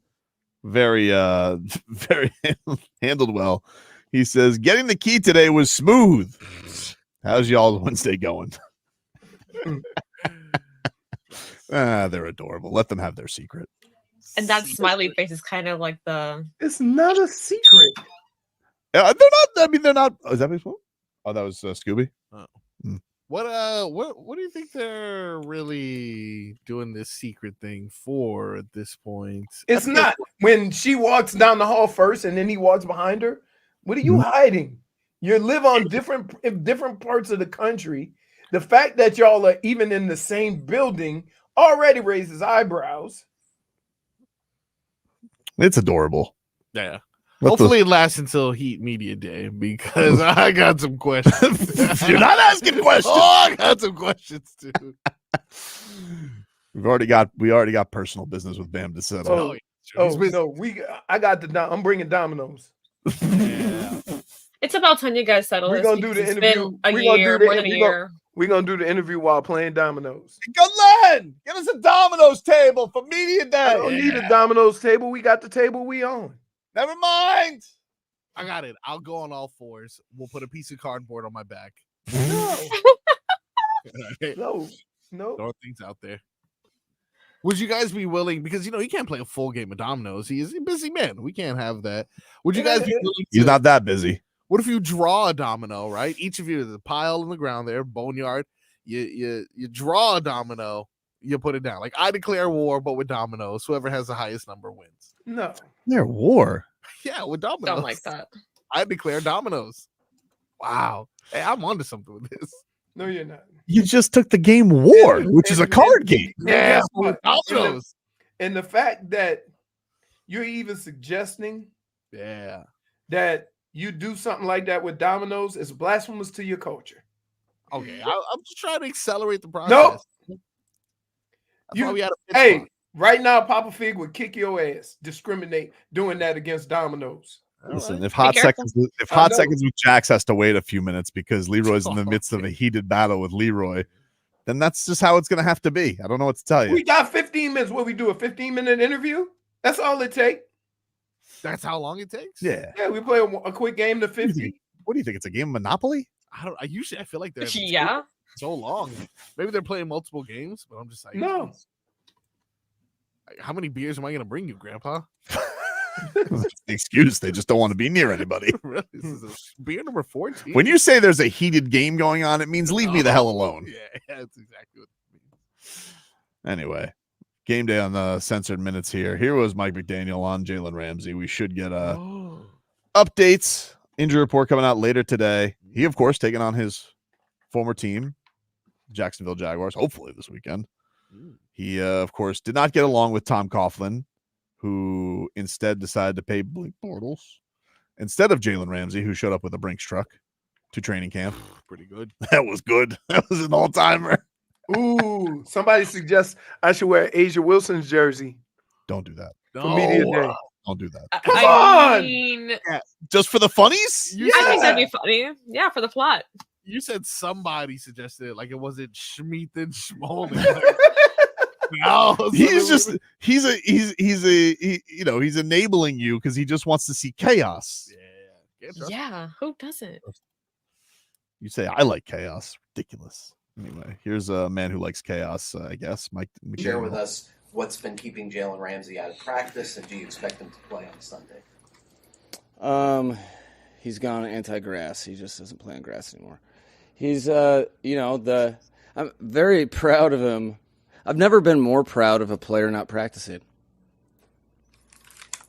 Like, honestly, and no puffery. Like Wait, on does it mean the he regular, wasn't the getting dude practiced both with starters and on the scout team. Did the entire practice last year as he was coming back. He's just making me proud because he's showing some.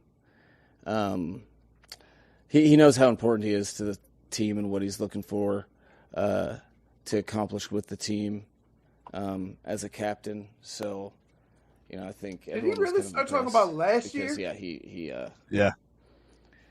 That's a different headache, Barry, dealing with him trying to be on the field when he's not supposed to. So, it's good, and the human body tells us.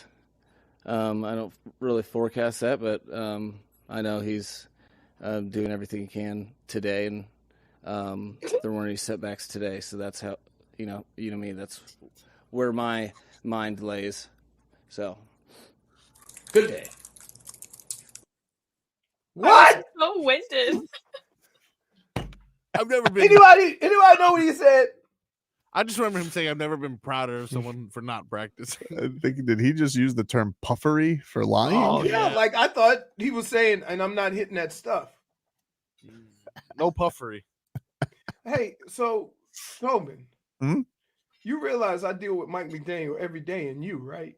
No. Oh my goodness. You guys are so close. Because I said block goose? That was good though. Because you'll say something and then you get called out on it, and then you go into Mike McDaniel mode. I don't think so. Oh, yes, you do. I don't think so, dude. Yes, you do. I spit straight. Oh. Really? You spit like that morning pee. If you're a man, you know what I'm talking about. The one that is not very accurate at times. You don't gotta explain it, Leroy. I'm just saying, they know what I'm talking about. I know what you're talking about. All right. That's our show for today, ladies and gentlemen. Ends on a good note. Can't wait till Blue Chew reads come back. That would have been Yeah.